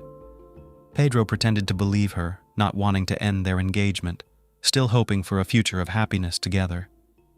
However, from that point on, he began to monitor her every move, or at least that's what she told everyone. Pedro's fate-sealed Rosa claimed that her fiancé's jealousy was unbearable. He scrutinized her phone calls, monitored her social media interactions, and restricted her from spending time with friends. This behavior infuriated her, and any affection she once had for Pedro had vanished. Instead of confronting him or ending the engagement, Rosa devised a drastic plan to eliminate her troublesome fiancé. She decided to end his life, with Albert playing a pivotal role in this scheme, ready to be the fall guy if anything went awry. In mid-April 2017, Rosa confided her plans to her lover. She outlined that Pedro needed to be removed in such a manner that Ruben would appear to be the primary suspect. This was Rosa's way of retaliating against her ex-husband, who was still fighting for custody of their children. Notably, at this time, her fiancé was undergoing rehabilitation from a complex spinal surgery, during which a titanium plate had been inserted. The conspirators meticulously prepared for their heinous act. Rosa purchased a disposable phone, which she planned to dispose of immediately after the deed was done. They also pre-discussed the details and alternative plans in case any part of their original scheme proved unfeasible. Lovers and accomplices. On the night of April 30th, Rosa prepared a farewell romantic dinner for her fiancé. They spent the evening together, with Pedro blissfully unaware that he had less than a day to live. The following day, Sunday, they went shopping together, visited Rosa's parents, and then headed to her ex-husband's house to pick up the girls who had been staying with him for the weekend. At home, Rosa fed the children and then sent them to their room on the second floor, asking them to stay upstairs. The exact moment Albert entered the house remains unclear, as the accounts from those involved have repeatedly changed and contradicted one another. It is known that Rosa drugged Pedro with an unidentified substance mixed into a water-diluted medication he was taking post-surgery to alleviate pain. Shortly after consuming this mixture, Pedro's reaction became significantly delayed. He struggled with spatial orientation, moved slowly, and had poor cognitive function, making him an easy target. The exact method by which the lovers ended Pedro's life remains unclear, but one of Rosa's daughters who ventured downstairs amidst the noise claimed she saw her mother push him down the stairs. However, the court did not take the 6-year-old girl's words into account. Regardless, after the act, the couple placed Rodriguez's body in the trunk of a previously rented car to dispose of it later. There was also speculation that the man was still alive at that moment. The accomplices then drove the car to a deserted marshland outside the city, placed the body in the driver's seat, doused everything in a flammable liquid, and set it ablaze.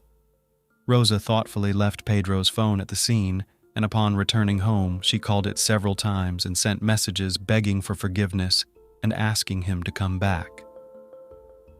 Remains in a burned car. The morning after the incident, Rosa called her father, Francisco, sobbing into the phone, claiming that she and Pedro had a major argument. She told him that Pedro had ended their engagement, stated he no longer wanted to see her, and drove off in his car without specifying his destination. Rosa also reached out to several of Pedro's close friends and relatives, inquiring if they had seen him. She tearfully narrated their dispute and separation to everyone. For 3 days there was no word from Rodriguez, but on the afternoon of May 4th, a young cyclist riding outside the city stumbled upon a burned vehicle containing human bones. He immediately reported his find to the police, and soon an investigative team was at the scene. The car contained severely charred human remains that were unidentifiable. However, a titanium plate recently implanted in the man's spine helped in identifying him. This implant had a unique serial number, which was used to confirm the remains were Pedro's. Based on the car's location and the nature of the fire, investigators concluded that the vehicle had been intentionally set ablaze, and the driver had either been prevented from escaping or was already deceased at the time of the fire. Given these circumstances, the case was classified as a deliberate act of ending a life. An investigation was launched, the details of which were kept confidential until the trial. Investigation and suspects. Once the remains were identified, police officers were dispatched to Rosa's residence to deliver the tragic news of her fiancé's fate. She attempted to feign shock and grief, but her expression quickly reverted to an indifferent calm as she responded to routine inquiries. Her demeanor was oddly composed for someone who had just been informed of her fiancé's demise. Rosa refused to go to the police station, claiming she had no one to watch her children, and also denied the officers entry to her home to avoid alarming her daughters. However, she immediately suggested to the officers that her ex-husband, Ruben, could be involved in her fiancé's demise, driven by jealousy. This accusation promptly placed Ruben among the primary suspects, but he soon provided a solid alibi, having spent several days in another city with Antonia, visiting her parents after picking up the girls with Rosa. Rosa herself became a suspect next. Her remarkable calm and detachment raised eyebrows. Yet, aiming to stay ahead, she voluntarily went to the station and suggested her former lover, Albert, as the perpetrator. According to Rosa, he had been harassing her, demanding she break off the engagement with Pedro to marry him instead, and had become enraged and threatening after her refusal. When police arrested Albert as a suspect, he immediately began testifying against Rosa, implicating her as the mastermind and executor of the crime. He disclosed that it was Rosa who had orchestrated the entire plot, including drugging Pedro to incapacitate him, making him an easy target. Rosa was arrested the same day based on this revelation. Trial and sentences. During interrogations, the lovers provided wildly different accounts of the events on that fateful evening. They desperately tried to shift blame onto each other. Their stories were inconsistent, and they struggled to accurately reconstruct the sequence of events. The investigation lasted nearly a year, with law enforcement painstakingly attempting to piece together the crime scene. It became clear that the pair had premeditated the act, indicating it was intentional and planned rather than spontaneous. Despite this, the woman maintained her innocence. She claimed that Albert showed up at her and Pedro's doorstep that evening, armed and irrational. Upon seeing her enraged ex-lover, she fled upstairs, fearing for her daughter's safety and attempting to protect them. At this moment, she alleged, Ferrero carried out the act on her fiancé. Mobile phone data played a crucial role in the investigation. Despite Rosa's belief that they had covered their tracks, investigators discovered she had communicated with her lover using disposable phones on the day of the incident. Additionally, Albert's personal phone was tracked near the location of the burned vehicle on the night of May 1st. The trial of the accused pair didn't begin until February 2020. Despite the woman's attempts to portray herself as a victim, Ferrero's attorney argued that his client only assisted her in disposing of the body, suggesting she was the mastermind behind the entire operation. He described Rosa as a cunning manipulator, capable of using others for her own ends. Antonia, now raising her and Ruben's daughters with him, also testified, reiterating that the older daughter witnessed her mother pushing a bloodied Pedro down the stairs. However, the child's statement was not taken into consideration. Yet, Rosa accused her of lying, claiming Antonia simply wanted to see her imprisoned for as long as possible out of jealousy. In March 2020, both suspects were found guilty of premeditated ending of life and concealing evidence of the crime. Rosa was sentenced to 25 years in prison, while Albert received a 20-year sentence. Additionally, they were ordered to pay nearly 100,000 euros in moral damages to Rodriguez's family. However, as it turned out, all of Rosa's assets were registered in her parents' names, rendering her financially insolvent. Following the verdict, both convicts made numerous appeals, each maintaining their innocence. However, the Supreme Court of Catalonia rejected these appeals, leaving the sentences unchanged. The aftermath for those involved. Rosa's parents, despite the guilty verdict, never believed their daughter was capable of committing such a heinous act. Now the children's biological father, Ruben Carbo, officially serves as their guardian.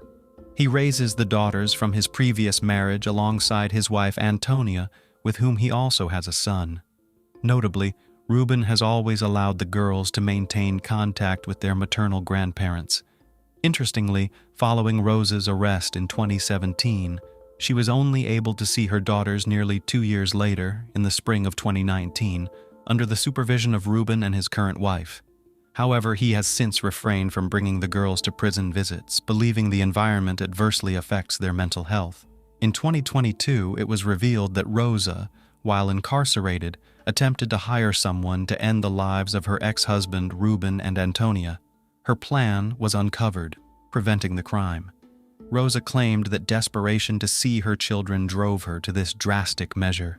She believed that if Ruben were no longer alive, custody would revert to her parents, who she expected would not obstruct the girls' visits. As for Albert, while serving his sentence, he decided to pursue a law degree, enrolling in a Spanish university. He also dedicated himself to learning foreign languages. The case of Rosa Maria Peral Vinuela inspired a mini-series titled Body in Flames, which premiered on Spanish television in the fall of 2023. Additionally, her story became the subject of a documentary film, Rosa's Ribbons, portraying her as an innocent victim. Jealousy is a terrible, often destructive force that can blind a person and push him to crime. It was jealousy that caused the tragedy that played out in Costa Rica a few years ago. This case went down in the history of forensics as the case of Gerardo Cruz. But let's talk about everything in order. Samody Fonseca was born in Costa Rica in February 1975. About her family and early years are known a little. The girl's childhood was in an area called Cuba, where she lived with her mother named Sonia Fonseca. Samody attended one of the local schools and even then demonstrated her difficult and conflicted character. She did not tolerate rejection, often achieved what she wanted by force or deception. According to the memories of local residents, Samody, thanks to her striking appearance and perfect figure, easily charmed men, but could not keep them. Samody was very beautiful and skillfully used her appearance, but because of greed and vanity, put material wealth and self-interest above all else, which simply discouraged cavaliers after a short relationship. In addition, she was incredibly jealous and aggressive. In her youth, Samody Fonseca, thanks to her doll-like appearance, worked for several years in the image of Barbie in one of the large bookstores of the company Universal. It was then that the girl received such a flattering nickname firmly entrenched behind her for life. Soon after graduating from high school, Samodi had an affair with a successful journalist who worked on local television. The man's name was Osvaldo Fernando Baleri, and he was 16 years older than her. It was the longest and most serious relationship Samodi, but the chosen one never made her an offer. In 1996, the couple had a common son, Christopher, and a year later their daughter Christina was born. But because of constant scandals and attacks of jealousy Samodi, Baleri left the young woman. In 2012, 53-year-old Osvaldo died suddenly, and, as it soon turned out, he did not enter the former lover in his will. The young woman was not going to put up with it, and decided to take matters into her own hands. She went to the house of a former lover and actually seized it, changing the locks there so that relatives and heirs of the deceased could not get in. In addition, Samodi took some valuable items belonging to the deceased. The Baleri family members were quite outraged and immediately went to court to punish Samodi for the theft. The police forced the young woman to leave the house, but criminal proceedings against her were not initiated. Fonseca had many other romances, in particular with Juan Miguel Angel Perez, from whom the woman gave birth to her third child, a daughter named Maria. According to some reports, this relationship was officially registered but ended in divorce after a few years, although other sources claim that Samodi was not married. At the same time, she gave her youngest daughter her lover's surname without his knowledge or consent. It is a curious fact that some lovers of Barbie mysteriously disappeared or died under mysterious circumstances, but for a long time, for some reason, no one paid attention to it. So, for example, one of Samodi's lovers went missing, and according to relatives, it happened soon after he decided to break up with an irascible and aggressive lady.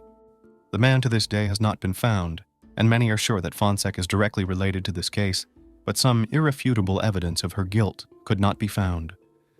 Samodi's other former lover, whose name was Diaco, died tragically after breaking up with her. He was murdered, and everything looked like a failed robbery attempt, and the mysterious killers were never brought to justice. Again, everyone speculated about Samodi's involvement in the crime, but no hard evidence was found against her. However, her most famous victim was Gerardo Cruz. Cruz, a native of Costa Rica, he was born in December 1992 in the city of San Jose. His own father, the boy did not know, because he left the family before the birth of his son. His mother, Ana Patricia, soon married a man named Hermes Rodriguez, who adopted the baby and raised him as his own, and a few years later, Gerardo had a younger sister, Milena. Childhood and youth of the guy can be characterized as a calm and carefree period. He studied at an ordinary school, was fond of motorcycles, and early met his true love, a girl named Carol. At the age of 23 years, Gerardo, along with his chosen one and their common daughter, 4-year-old Genesis Cruz, settled in the house of his aunt and uncle in the metropolitan suburb of San Sebastian. The young father took a job at a local bakery to provide his family with everything they needed.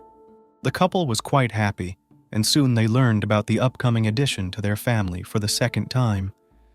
In the summer of 2015, Gerardo met Samodi, who periodically shopped at the bakery where he worked. At that time, the woman was already 40 years old, but she was still quite attractive, loved to wear frank outfits and flirt. It is worth noting that with age she began to have affairs with men who were much younger than herself, because the attention of young lovers probably flattered her. Despite the almost 20-year age difference in the presence of a family, Cruz quickly became infatuated with a beautiful woman and began to secretly meet with her. She herself began to visit the bakery almost every day to be able to see her young lover, which did not escape the attention of other employees. In addition, Samodi often appeared accompanied by her eldest daughter, Christina, who was 19 years old at the time. At first, Gerardo managed to masterfully combine family life and secret meetings with his mistress, and so that none of his women did not realize the existence of a rival. But soon Gerardo, as they call it, lost his guard. Obviously, he wanted to boast of his success with women, and he began to tell friends and colleagues about Samodi, about what she is a terrific mistress and spoils him with gifts. Rumors quickly reached his mother, who tried to reason with her son and convince him to leave his mistress. The affair lasted only a few months, and broke off in October that same year, 2015, when Samody found out that the lover had a pregnant wife and a young daughter. The woman was furious. She started calling and texting Carol, insulting her and threatening to kill Gerardo if he didn't belong to her alone. Gerardo managed to beg his wife's forgiveness and keep the family together. As for the former mistress, he did not take her threats seriously, believing that she would quickly cool down and find a new boyfriend. He did not even realize how insidious and vindictive Samody would turn out to be. Just a few days after the breakup with Fonsek, Cruz became an accidental witness to a blatant scene. As the young man was walking down a downtown street, he saw a certain older man trailing behind a young girl, holding his phone in such a way that the camera was positioned under her miniskirt. The guy was outraged. He also took out his phone and started filming what was happening, then stopped the girl and told her about everything, advising her to go to the police. Cruz then chased after the man, trying to capture his face on camera. He chased him for about 2 minutes, wondering loudly if he was having a good time taking pictures of the girl's underwear without their knowledge, until the man jumped into a cab and drove away. That same night, Gerardo posted the video he had made on his internet page, and in just one night, the video went viral as users quickly identified the elderly man as a former official, an employee of the Ministry of Finance named Luis Sulmano Delgado. Soon, the video was picked up and circulated by the media, and Gerardo himself became a national celebrity. The young man was interviewed almost daily for print publications. He was invited to television and radio programs. He talked about the incident he had witnessed, condemned the actions of the former official, and said that he had no regrets about his action and would do it again. At the same time, experienced lawyers hired by Sulmano Delgado began working against Gerardo, accusing him of wrongdoing. They claimed that the distribution of the videotape made by the guy violated the law and were preparing a lawsuit against him in court. Cruz himself was quite surprised by this turn of events and did not understand why they can judge him, and not the man who committed such a disgusting act against an innocent girl. Gerardo gave his last interview on October 7th on the air of one of the local radio stations. He was sure that he was right and believed that he had nothing to fear. The next day, Gerardo had arranged to meet with his friend Oswald after work, but he abruptly canceled the meeting, citing a sudden emergency. As it later became known, that day, he received a message from Samody, in which a young woman tricked him into coming to the park in the evening, where he was supposed to be interviewed again. Gerardo didn't even suspect anything wrong and simply believed his former lover. After the end of his shift, he went to the agreed place, but there were not journalists waiting for him, but 2 unknown men who took away his bag, beat him and stabbed him several times in the chest and stomach, and then fled. The injured man, before losing consciousness, managed to call his friend and report what had happened, and the latter immediately called the police and medics. Thanks to his prompt action, Gerardo was taken to hospital, where doctors fought for his life for 42 days. During this time, Gerardo underwent dozens of operations, but alas, to save him failed. On November 19th, Cruz died in the intensive care unit. Since shortly before the tragedy, he became a real celebrity. His condition, without exaggeration, followed the whole country. Gerardo's relatives periodically gave interviews in which they asked all concerned to pray for his recovery. They themselves did not understand who and why could do such a thing to Gerardo. At the funeral of the guy came a lot of people who wanted to express their condolences to his family. Also, everyone expressed hope that the police will quickly get on the trail of the killers and they will be fairly punished. Initially, there were several versions of the crime. The first was that it was a robbery murder. Indeed, Gerardo was attacked in the park in the evening. His bag was taken away and he was stabbed with a knife so that it looked like a common thief. However, just a few days before, Cruz had released a sensational video compromising a nationally known former official. Hence the second theory, a revenge killing. The media openly said and wrote that Sulmano Delgado could well have hired hitmen to remove the young man who had spoiled his reputation. The murder was hotly debated in the press, and people picketed the streets demanding that the killers be found and jailed. The police began to put forward and consider different versions, as well as to look for other possible enemies and ill-wishers of Gerardo. For several months, the investigation stood still, until in May 2016, a video from a street surveillance camera was discovered. The footage shows two men running away from the scene where Cruz was fatally shot. These men immediately became prime suspects, but it was up to the police to identify and track them down.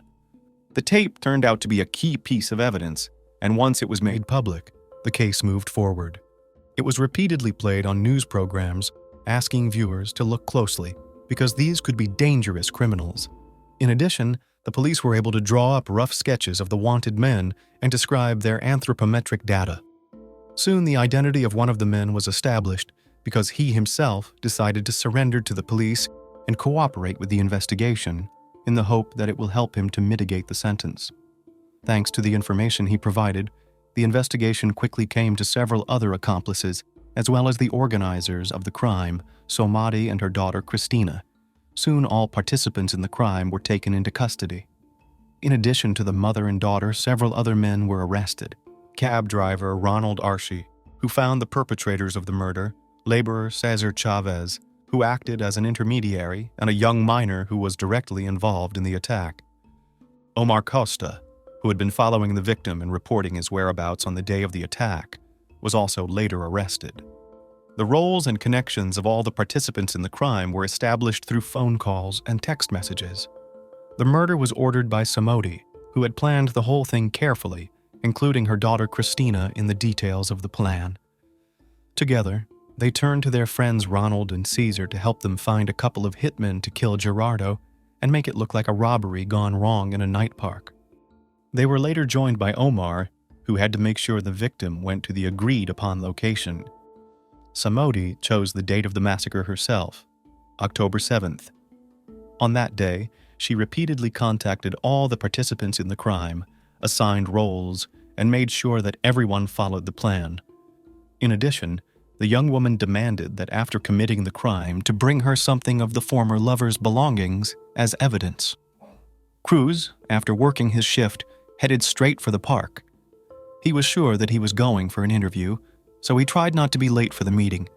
But at the agreed place he was attacked, stabbed several times, and then took his bag and jacket, which were given to the customer as evidence.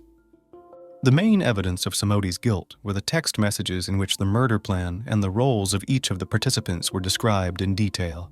The woman was so confident in her impunity that she did not even bother to delete them. The motive for committing such a grave crime was banal jealousy. The woman did not want to share a lover with his wife, and decided that if he was not with her, then no one would get it. She thought everything through and involved in her criminal plan her own daughter, who helped her in everything. Mother and daughter were immediately taken into custody, and the fact that to release them on bail was out of the question, because the criminals would probably make an attempt to escape and leave the country. Their accomplices also ended up in pre-trial detention, except for Omar, who was in charge of surveillance, and the youngest participant in the crime was handed over to authorities specializing in juvenile delinquency.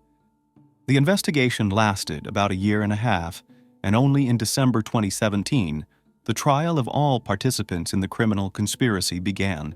In addition, it turned out that Somodi had previously been brought to criminal responsibility several times. In particular, she was arrested for forging documents to receive state payments, but then she got off with only a fine. In addition, the story of Miguel Angel Perez, the father of Somodi's youngest daughter, has surfaced. As it turned out, the young woman gave the child's surname of a former lover without his consent, and then through the court obtained from him the payment of alimony, which she received more than 3 years. When it turned out that the whole procedure was falsified, the swindler was sentenced to 3 years in prison and a large fine. But the court took into account the fact that she had a small child and commuted the sentence to a suspended 5-year sentence. At the trial, the wife of the murdered Gerardo admitted that she knew about his affair with Somodi and that the former mistress had threatened him with death, but he did not pay much attention to the threats. The main motive of the crime, as already mentioned, was jealousy and wounded pride of the woman, who could not accept the fact that her young lover preferred to stay with his wife. Thanks to the records of phone calls, It was found out that the mother and daughter planned the crime together. It also became known that after the release of the very CCTV footage that captured the killers, Christine had a nervous breakdown. She called her mother, sobbing, and was on the verge of going to the police to confess, but she calmed her daughter, assuring that the investigation will never come out on them. The verdict was not announced until January 23, 2018. According to the court decision, Samodi was sentenced to 30 years in prison. Her daughter, as well as Ronald and Caesar, received 25 years in prison each. One of the killers went to a juvenile detention center, and the second was not found at that time. Omar, on the other hand, who had been following the victim, was acquitted. The family of the victim received $140,000 as moral compensation. After the announcement of the verdict, the relatives expressed gratitude to the court for the fair punishment for the killers of Gerardo. However, it soon became known that the lawyers of Samodi and Christina appealed to the appeals court to mitigate the sentences. The new trial took place in November 2019. At the same time, the identity of the second killer became known, who, according to Ronald, took part in the massacre, but was not privy to the details of the plan. Ronald and Caesar also appealed to the appeals court, hoping to reduce the sentence. As a result, the sentence for each of the participants in the crime was reduced by 5 years. Now, Samodi is serving his 25-year sentence in one of the women's prisons in Costa Rica. As it became known in the summer of 2020, she registered a marriage with a woman with whom she met in prison. Her chosen name is Lindsay Diaz Lopez, and at the time of registration of the relationship, the one has already managed to leave the prison walls, released on parole, while Samodi will spend almost 2 decades behind bars. On March 1st, 2022, at the age of 77, Roger Kemp passed away in his home in Livewood. He was the best husband and father who cared for his family until the very last minute. However, a single memory from 20 years ago haunted Roger until his death, as it had completely changed his life. For 2 long years, he was forced to become a meticulous investigator to find the person responsible for his only daughter's untimely demise. If not for Roger's involvement, the case might have remained unsolved as the police were nearly powerless. But beyond the police, there was Roger, who could not allow the criminal to go unpunished. Let's return to the past and see what happened on that tragic day. Let's begin. Our story took place in the small suburb of Livewood, Kansas, a very small and safe town in the state. Here, all the neighbors know each other by name and wish you a good day upon meeting. The morning of June 18, 2002, started as usual for 19-year-old Alexandra Kemp. Her father had gone to work, her younger brother was still in bed, and her mother was making a delicious breakfast. Alexandra didn't finish her coffee because she was in a hurry to get to work. Allie, as her loved ones affectionately called her, had just finished her first year of college and returned to her hometown for the summer holidays. She got a job as a lifeguard at an outdoor public pool, where her boyfriend and brother were already working. That day, there were almost no visitors, and Allie calmly inspected the area and cleaned the auxiliary premises. Allie entered the pump room and turned around when an unfamiliar voice greeted her. She politely asked him to leave the restricted area and pointed to the door, but he attacked her and started tearing at her clothes. Allie hit him in the face, but he was much stronger. She tried to scream, but he covered her mouth with his hand, and the noise from the operating pumps left no chance to be heard.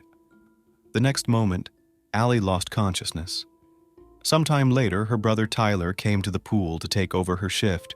He saw her personal belongings on a table, but could not find her anywhere. He searched all around, calling her by name, but Ali did not respond. In a panic, the young man called their father. Roger dropped everything and rushed to the pool. Together with Tyler, they carefully inspected the surrounding area, and to his relief, Roger found that Ali was not in the pool. Upon entering the pump room, Roger saw a large piece of tarpaulin.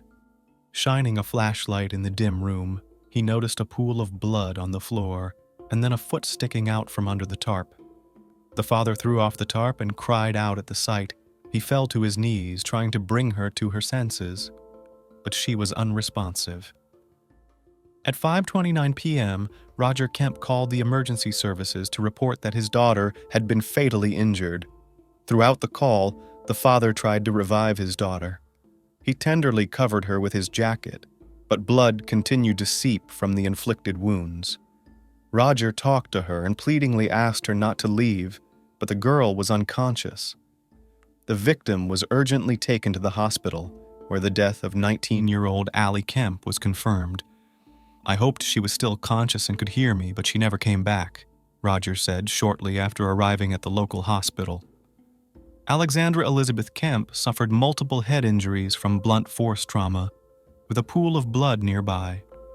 Her shirt was torn, she was without pants and underwear, and there were signs of strangulation on her neck.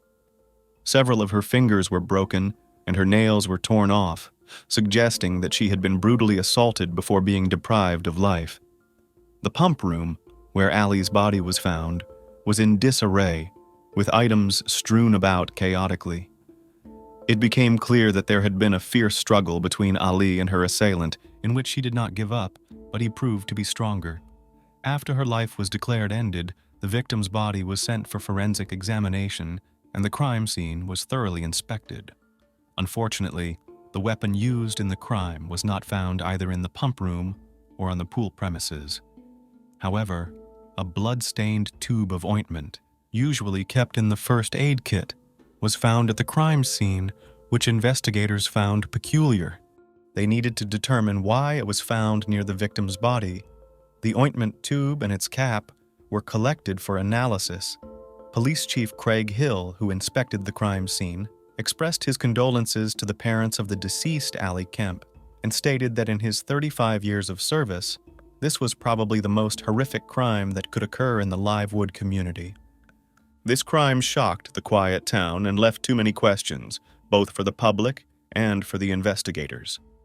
The investigation was puzzled, as one of the main questions in the crime against the young woman was the motive. The first suspected motive was robbery, but her purse and all its contents were untouched, which completely ruled out this theory. The second suspected motive was an assault, but after receiving the forensic examination report, it was established that Allie had not been subjected to intimate violence. The lack of either of these two motives, and indeed any motive at all, made the crime mysterious and strange even to experienced investigators. So who needed to end the life of a young woman whose life had just begun in such a brutal way? Alexandra Elizabeth Kemp was born on October 11, 1982, in the city of Livewood. She was the long-awaited first child in the Kemp family and their only daughter. Ali grew up in a loving home with her parents and two brothers in the idyllic, tree-lined suburb of Livewood. She graduated from high school with honors, loved soccer and poetry, and was voted the most beautiful girl in 8th grade. Following her dreams, Ali enrolled at Kansas State University. In 2002, she had just completed her first year at university and returned to her hometown of Livewood, where her family and boyfriend awaited her. She took a job as part of the service staff at the local pool, just 4 blocks from her family's home. It was a wonderful job at a nearby pool where her brother and boyfriend were already working. Thus, Ali was a young, promising woman who grew up surrounded by love and care, and who certainly could not have had any enemies. Investigators continued to explore various theories about the assault and interviewed friends and acquaintances of Ali to get a more complete picture of the day of the crime. One of the first suspects was Ali's boyfriend. Phil House had known Ali since school, and by 2002, they had been a couple for over 5 years. It seemed Phil had no reason to harm Ali, but the police had to consider him a suspect. During questioning, Phil explained that Ali had replaced him at the pool at 2 p.m., after which he went to another job. He was there until 4 p.m., then he was at a friend's house playing video games until he received a call about Ali being in the hospital. Phil's alibi was confirmed by colleagues and friends he had been playing games with. However, the police did obtain crucial information from him. It turned out that Ali had called him at 2:52 p.m., but Phil couldn't answer. When he called her back at 3:44 p.m., she did not pick up the phone, which led investigators to suspect that Ali met her tragic fate during this time frame. Despite the desire to solve the case quickly, this clue did not bring the police any closer to finding the criminal. There was hope in the testimony of potential witnesses, as there should have been plenty on a summer day at a public pool. However, due to unfortunate weather conditions, the pool was almost empty that day. The search for any clues or testimonies was progressing very slowly. A few days later, after re-interviewing the pool staff and the surrounding areas, it was established that on the day of the crime, 2 employees from a lawn service company were working in the parking lot.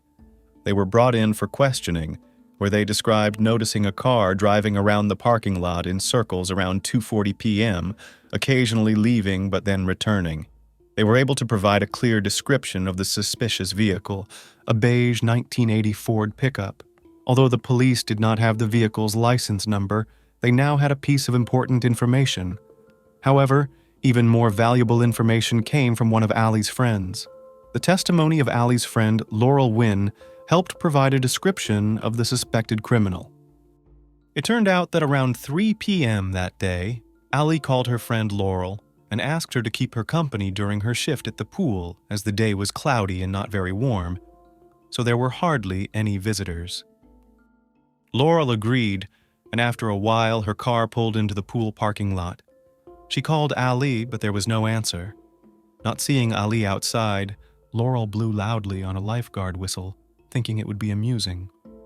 At that moment, a man exited the pump room, pretending to talk on the phone. Laurel thought he might be Allie's boss, so she quickly left the pool to avoid causing her friend any trouble. As she left the pool area, the man turned around and waved at Laurel, allowing her to remember his face. Laurel did not wait for a call from her friend and left.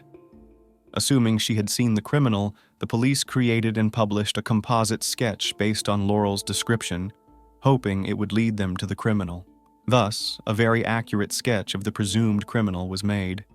The sketch and the description of the suspicious vehicle were broadcasted on local television. Undoubtedly, such publicity increased the chances of identifying and capturing the criminal, and the police indeed received a massive number of reports from people who believed they had seen this man.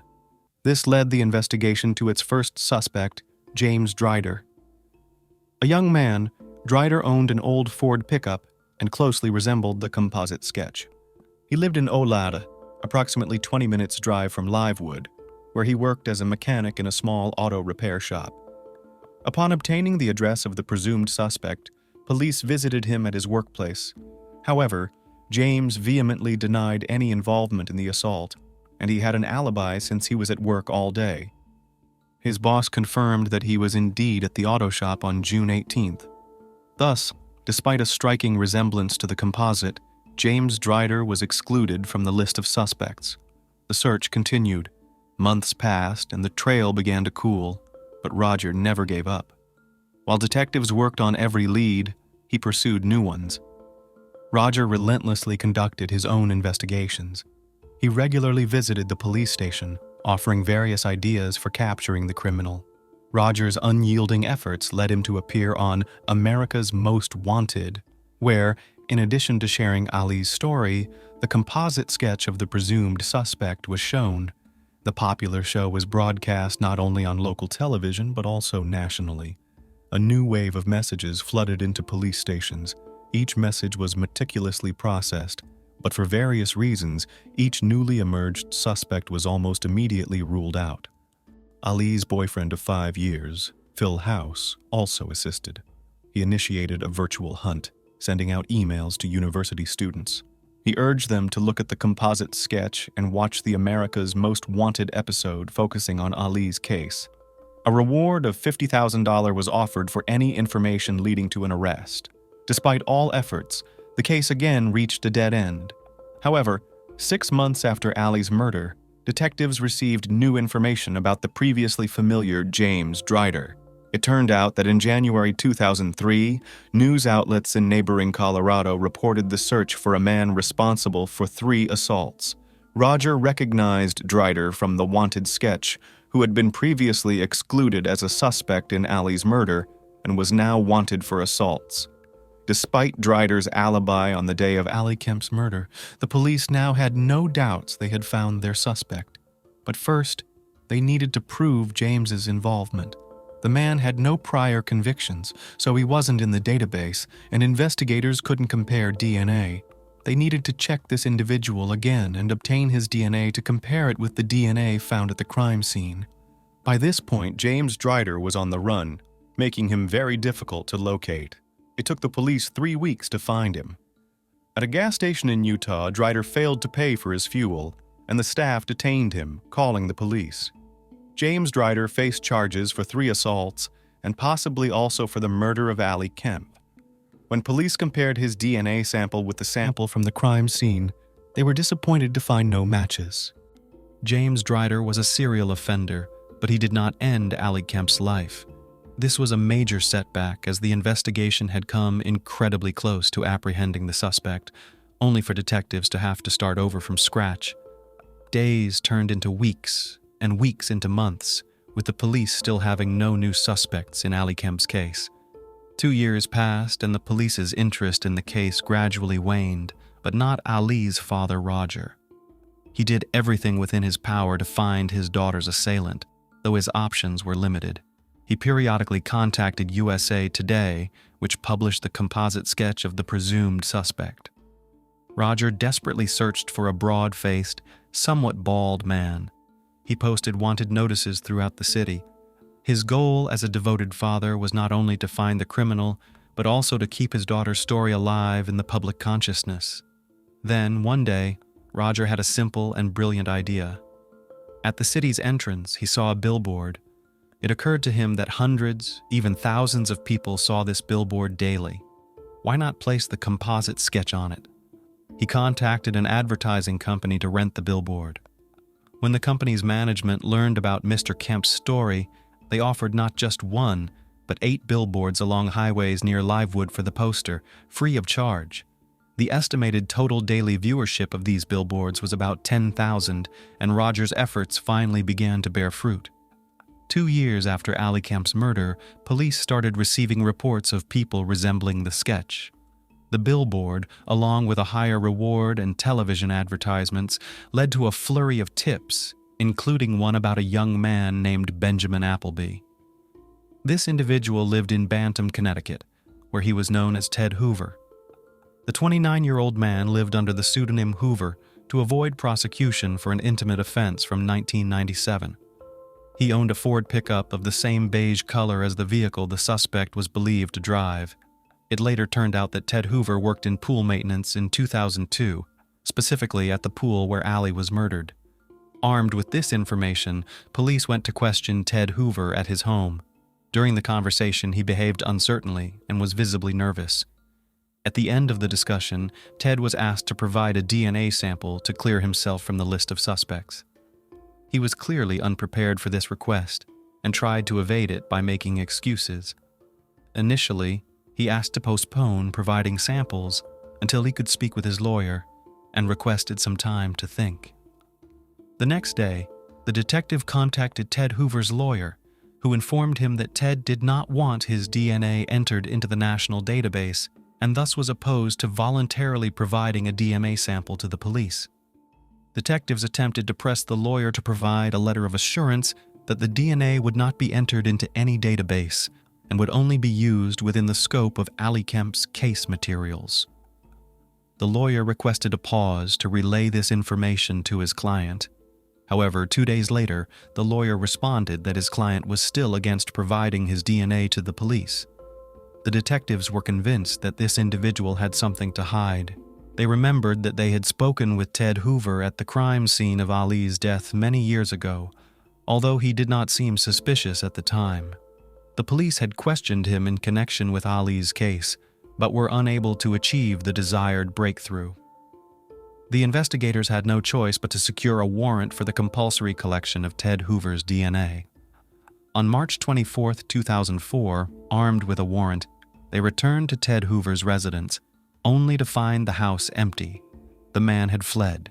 Ted Hoover was officially declared wanted on suspicion of Allie Kemp's murder. During the search, Roger continued to play an active role. He returned to the proven method of publishing posters on billboards across neighboring states.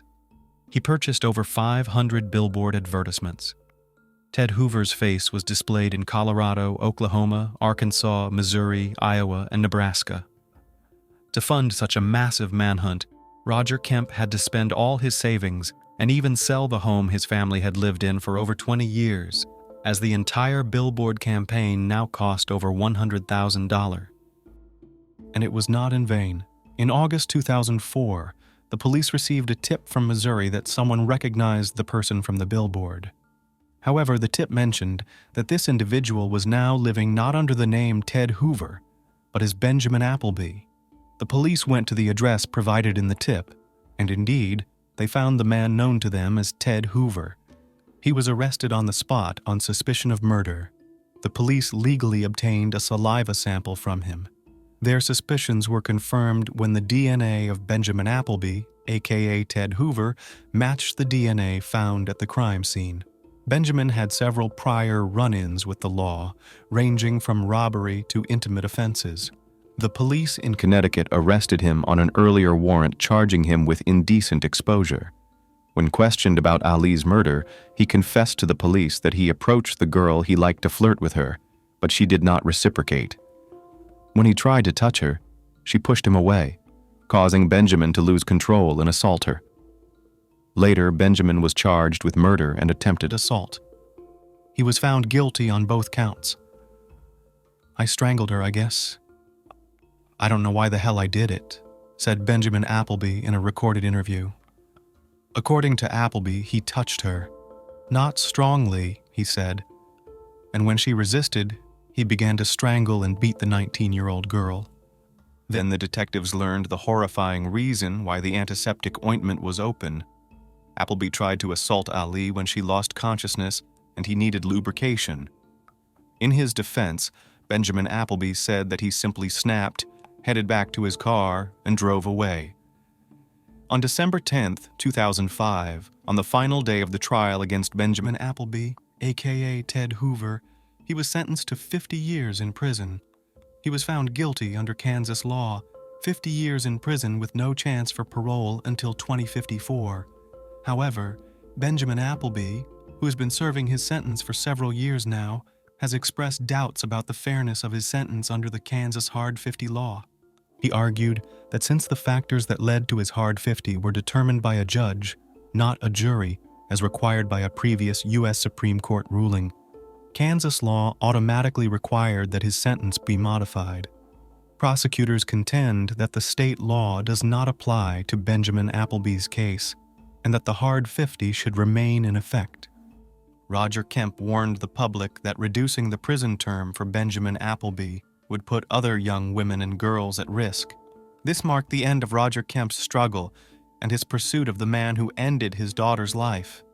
His relentless determination to see Ali's assailant face justice led to a rather unusual idea. He wanted to use highway billboards so that every passerby could see the composite sketch. Roger Kemp's inventive idea of using billboards to reach more people proved very successful. Several states across the country decided to adopt similar measures with high success rates. After Benjamin Appleby's conviction, Roger Kemp founded the Ali Kemp Educational Foundation, named Take Defense. It offers self-defense training to girls and young women aged 12 to 23. Workshops are conducted nationwide. Participants have sent hundreds of testimonials from women saying that the training prevented attacks and even saved their lives. Until his last days, Kemp personally spoke at events and before each local class. Over 70,000 people across the country have taken this self-defense course. Later, he started a self-defense program for girls and women of all ages, named the Ali Kemp Educational Foundation, or simply TAKE. It teaches women how to protect themselves in dangerous situations. In 2011, Roger Kemp was also awarded the Presidential Citizens Medal for his work with the foundation. Out of 6,000 nominees, Kemp was one of 13 people to receive one of the highest honors a civilian can receive from the president. He believed his daughter would still be alive if she had known how to defend herself and, as a result, hoped to teach other women to do the same. Years after the tragic loss of his only beloved daughter, he still could not bear to describe the brutal assault on her and did not wish to recall that horrific day that completely changed his life. He ended her life because he attempted to attack her, and it's very hard for me to say assault her. He ended her life and then tried to assault her again, said Roger Kemp in an interview. Friends and acquaintances who took an active part in the search for Alexandra Kemp's assailant have become a close-knit family who still remember and mourn her sudden and unjust demise.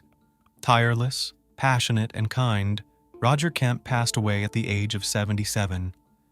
He truly was a national treasure, said Jill Leaker, his friend and colleague.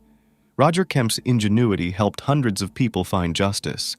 Inspired by Kemp's idea, many other police departments across the country have adopted similar billboard strategies. To date, these billboards have helped authorities in Kansas alone capture more than 30 fugitives. Once, on a popular TV show, Roger Kemp said, "You have two choices. You can stay in bed and pull the covers over your head, or you can get out and fight the battle. I chose to fight. I would never let this guy win." And he kept his word. By his efforts, he protected the community from a brutal criminal who surely would have repeated his actions. Honor and praise to such a devoted, loving father and truly strong individual. Fear is a negative and unpleasant feeling. Would anyone want to experience it over and over again? Cassandra and her twin brother Rob were the exception. As young children, they couldn't go a day without the scary stories they liked to tell each other in a room with the lights off. Rob was a natural storyteller, or at least he thought he was.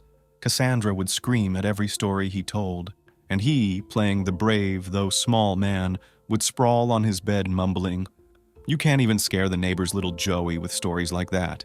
No, scary stories are not your thing." They also watched the animated series Scooby-Doo together, and while watching it, they argued over which of the characters in the story would turn out to be a ghost or a vampire in disguise. Cassandra's intuitive guesses were often ahead of her brother, and then he was nervous. Their mother, Mary Smith, although she did not share the passion of the twins, but to instill in her children a love of reading, bought them books by Robert Wall. Love for scary stories was not a childhood hobby, but a passion that brother and sister carried through life. They even collected figurines of villains, and as adults, seriously considered opening a themed store associated with this culture of horror. An interest in horror movies brought Cassandra to the set in 2004. She got a cameo in a scary movie that, although it didn't become popular, still caused a storm of envy in Rob, and he started asking his sister to make a deal for him. "You must have made some acquaintances there, right? I'm ready to play any one. Well, talk, CAs, please." "I'm pretty close with the head of the cast. Maybe something will come out of it, but no promises. I got the part by accident myself, after all." Cassandra replied. Roby was very happy, but to play, albeit in an episodic role, he was not able to. The head of the cast in that movie was Colin Dudley, and on the set between him and debuting actress flashed a spark. To make the first step, each of them did not dare. That all changed during a corporate Halloween party. Cassandra dressed up as Velma from Scooby-Doo, and Colin dressed up as Alex from A Clockwork Orange. And if for Cassandra, the image of the cartoon character was just an image, then, for Colin Dudley, it seemed, he was something more. He was walking with a glass of milk all evening, looking at everyone with a glare just as his character did in the movie, and also, he talked a lot of quotes from the book. For example, looking at Cassandra with delight, he said, "Beauty invariably caused my only desire to destroy it, for it did not fit at all into our ugly world." Cassandra thought it was a compliment, and they soon began dating, but their relationship didn't last long, only a couple months. Colin found another actress, Rebecca, and started dating her, and later on the couple started living together. August 25th, 2020. Cassandra Cantrell disappeared. She, without warning anyone, drove her car away from home in an unknown direction and did not answer phone calls. The police officers were very reluctant to take a report from her mother for a very long time, trying to calm the poor woman down and saying that sometimes children grow up and don't always warn their parents when they go out with friends. But Mary Smith was sure that something terrible had happened, and maybe if the lazy cops would finally start working, she would still have a chance to see her daughter alive. The search for Cassandra did not begin until 2 days later, and on the third day, the police found her car under a bridge. not in the most favorable area. Also, to add to the bad news, the car was unlocked and the keys were inside. It was impossible to understand what Cassandra was doing here. This place was considered a neighborhood of homeless people, where with frequent frequency the police found their bodies, killed in a domestic fight, or died of an overdose of illegal drugs.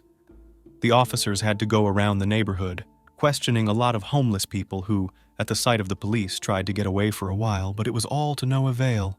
None of them had seen Cassandra, and none of them knew when the car showed up here. It was hard to expect anything else from the residents who lived under the bridge and drank alcohol all day long. The detective involved in the search for Cassandra had requested her cell phone billing, as he was instructed to do, but from experience he was sure it would get him nowhere. So it did. The signal showed that the phone was in the nearest body of water to the bridge, which meant that the detectives would not be able to recover it and get the information they needed. Nevertheless, a team of divers began searching the coastal area, and before they did so, standing on the shore, they picked up rocks from the ground and threw them into the water, testing how far they could throw the phone. Cassandra's mother said that her missing daughter's phone case was decorated with rhinestones, which meant it would not be difficult to find. Indeed, the phone was soon found, but Cassandra's body was not in the water. This was presented to her mother as good news, but the poor woman did not feel any better. She seemed to have gotten used to the idea that her daughter was dead, and the only thing she wanted was for her body to be found, and for this nightmare of uncertainty to end.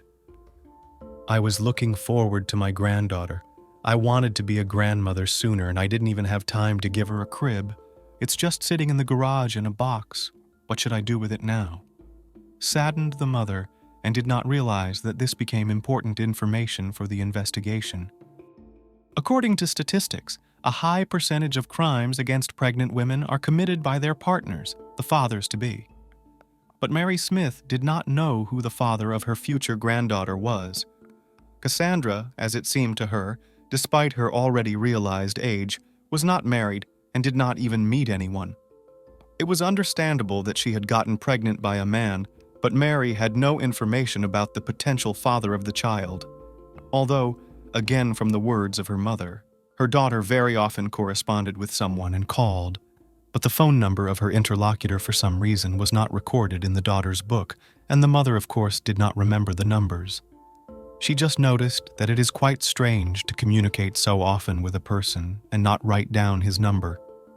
Girls, as it was known, could not keep their relationships in absolute secrecy, and there should be at least one friend with whom Cassandra shared her secrets, and especially if those secrets were related to pregnancy. And such a friend was found. In a conversation with police officers, she revealed that Cassandra had rekindled her relationship with her former boyfriend, Colin Dudley. Yes, their past relationship in 2004 was short-lived, and besides, it's been 15 years since their breakup. It is strange in general that after so much time they remembered each other. As it turned out, Colin himself came out to Cassandra, with whom he once worked on a movie set.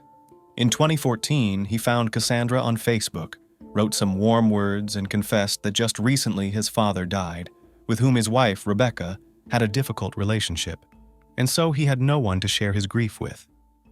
Cassandra, purely because of friendly motives, decided to meet and talk to the ex-boyfriend to calm him down, but the friendly meeting turned into something more. Since 2014, Colin began to live literally on two families, where Cassandra was in the status of mistress. When the young woman found out that she was pregnant, she did not want to inform Colin Dudley, because every time she wanted to admit it to him, she recalled their conversation where Colin said that he absolutely did not want children, and that he was very happy about Rebecca being infertile. The news that he might have a daughter or son could destroy a real family, and Cassandra didn't want to hurt her lover, so she kept the news a secret. Meanwhile, her belly was growing, and it was impossible to hide it under the oversized sweaters, and in order to Colin did not guess anything, Cassandra stopped seeing him. But how to move on? She couldn't hide it for long, and if she lied about having another boyfriend, it would hurt Colin and cause them to break up. Cassandra decided that the bitter truth was better than a sweet lie, so she told Colin over the phone that she was expecting a child with him, Colin was silent for a while, and then he finally said that he was delighted to hear the news. It sounded very strange, but Cassandra concluded that Colin was genuinely pleased. The detective arrived at Colin's house, knocked on the door, and his wife opened it. Deciding that it wasn't quite ethical to talk about a missing mistress in the presence of Colin's legal wife, the detective introduced himself as an old friend of Dudley's.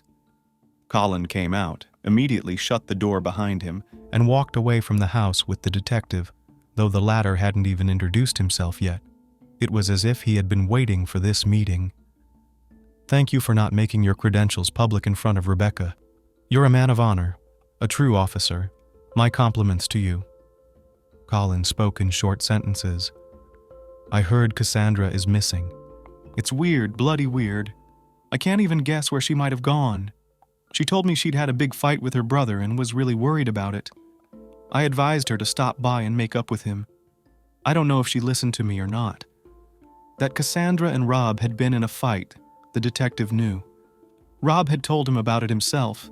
It was nothing serious, just a family misunderstanding, but nevertheless, Cassandra's twin brother had been very upset about it, because the day she disappeared, Cassandra had called him and wanted to come and talk to him, but his proud brother had refused, and now he blamed himself for it.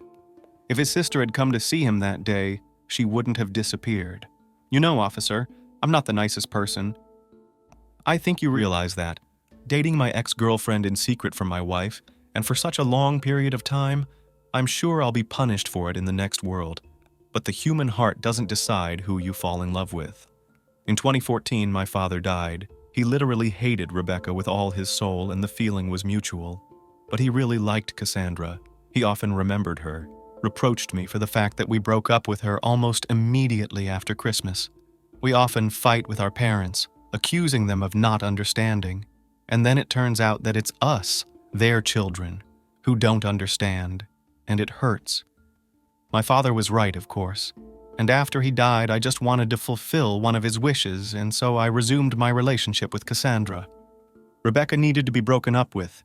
It was a conversation I kept putting off. You know, this family stuff sucks you dry, so I kept stalling.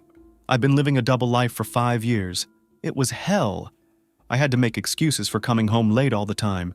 To hide it, I'd tell her about some fictitious business trips and even bought a fishing rod, even though I hated fishing, a stupid pastime. And I'd tell Rebecca I was going to the lake while I went to Cassandra's.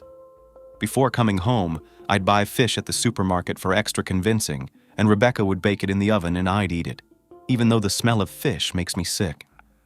Did you know Cassandra was pregnant? What? Pregnant? By whom? I don't have that information, but she told a close friend of hers that it was from you. That can't be true. She's been adamantly refusing to see me lately, and I guess I understand her and can't blame her for that. Naturally, she was tired of being in the background and wanted a family, which unfortunately I couldn't give her. I guess that the reason she refused to see me was because she had found someone else. When was the last time you saw her? Asked Detective Colin. Honestly, I can't even remember. I think it was about 3 months ago, maybe 4 if you don't count the time we literally ran into her at the mall by chance. But that was fleeting because my wife was in the fitting room, and I just got tired of waiting for her and decided to take a walk to the coffee shop. Tell me, officer, is there any chance you'll find her alive? Dudley asked one last time. We're doing everything we can. Believe me. This was not Colin's last encounter with the detective, even though Cassandra's phone, which was lifted from the bottom of the pond and could not be recovered, but the police requested the details of the calls of the missing person, and it turned out that most likely the unsigned number about which her mother told her belongs to Colin Dudley. Most often Cassandra called him, and even on the day of her disappearance, they called each other. In addition, on that day, the police received CCTV footage from the train station near the bridge, where Cassandra's abandoned car had been found, and on it they saw a strange man who stood out in the crowd of passengers on the platform. He wore a long cloak, gloves, his face was swathed in a scarf, and a hat was placed on his head, the sides of which covered his eyes. It was impossible to make out the face, but the detective said that the man's gait reminded him very much of Colin Dudley. As for the hat, It was almost identical to the one worn by Alex from A Clockwork Orange. After continuing to follow the strange man through the CCTV cameras, the detectives noticed that he literally went into the cafe for a few minutes, then came out of there and went towards the parking lot, where he got into his car and drove away. During all this time, the stranger never showed his face, but they could see the license plate number of the car in which the stranger got into, and the car belonged to Colin Dudley. A unit was sent to his house with a search warrant. The detectives had hoped that Cassandra was alive and in the basement at Dudley's house. At first, there was no evidence of a murder at Colin's house, but in the closet they found the very hat Colin was trying to cover himself with. They then went down to the basement, but Cassandra was not there, nor was there any evidence of the crime. However, the service dog, which was trained to search by the scent of blood, barked as it sniffed the couch, and that was already a very alarming bell. Colin assured that he had done nothing illegal, that the police simply had no evidence and no other suspects, so they were trying to pin the crime on him, an innocent man. The detective interviewed his wife, who of course was shocked at what was going on in their home, at the accusations against her husband, and at the fact that she had been deceived for years. Yes, she could say a lot of things about her husband and her emotions, but when the detective asked her if her husband was capable of murder, she, after thinking about it for a long time, answered in the negative.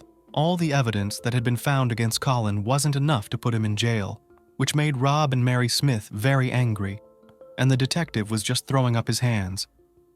Colin was called in for questioning again. He thought carefully about the crime as he had an alibi for all the allegations.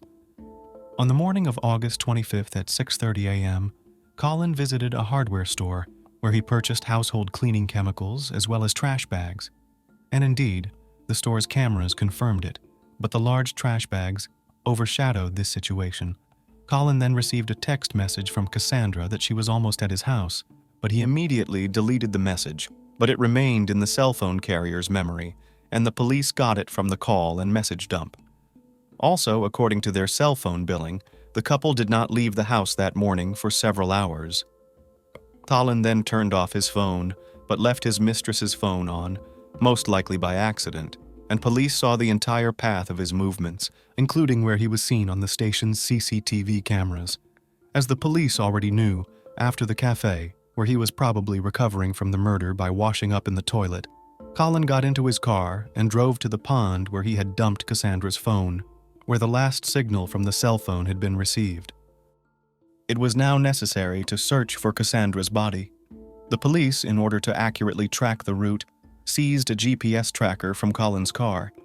The device completely replicated the movement of Cassandra's cell phone signal, but there was new evidence in the case based on his movements the next day. The cops retraced his path that went through the woods, and there in a ravine they spotted a huge trash can tied with ropes. All the ground around it was covered in blood, and it became clear what was in the container. Yeah, they were right. By then, it had been a month since the murder, and identifying the body was difficult. The police were helped by Cassandra's tattoo, which was described in the search notes. Colin was apprehended the same day and charged with murder.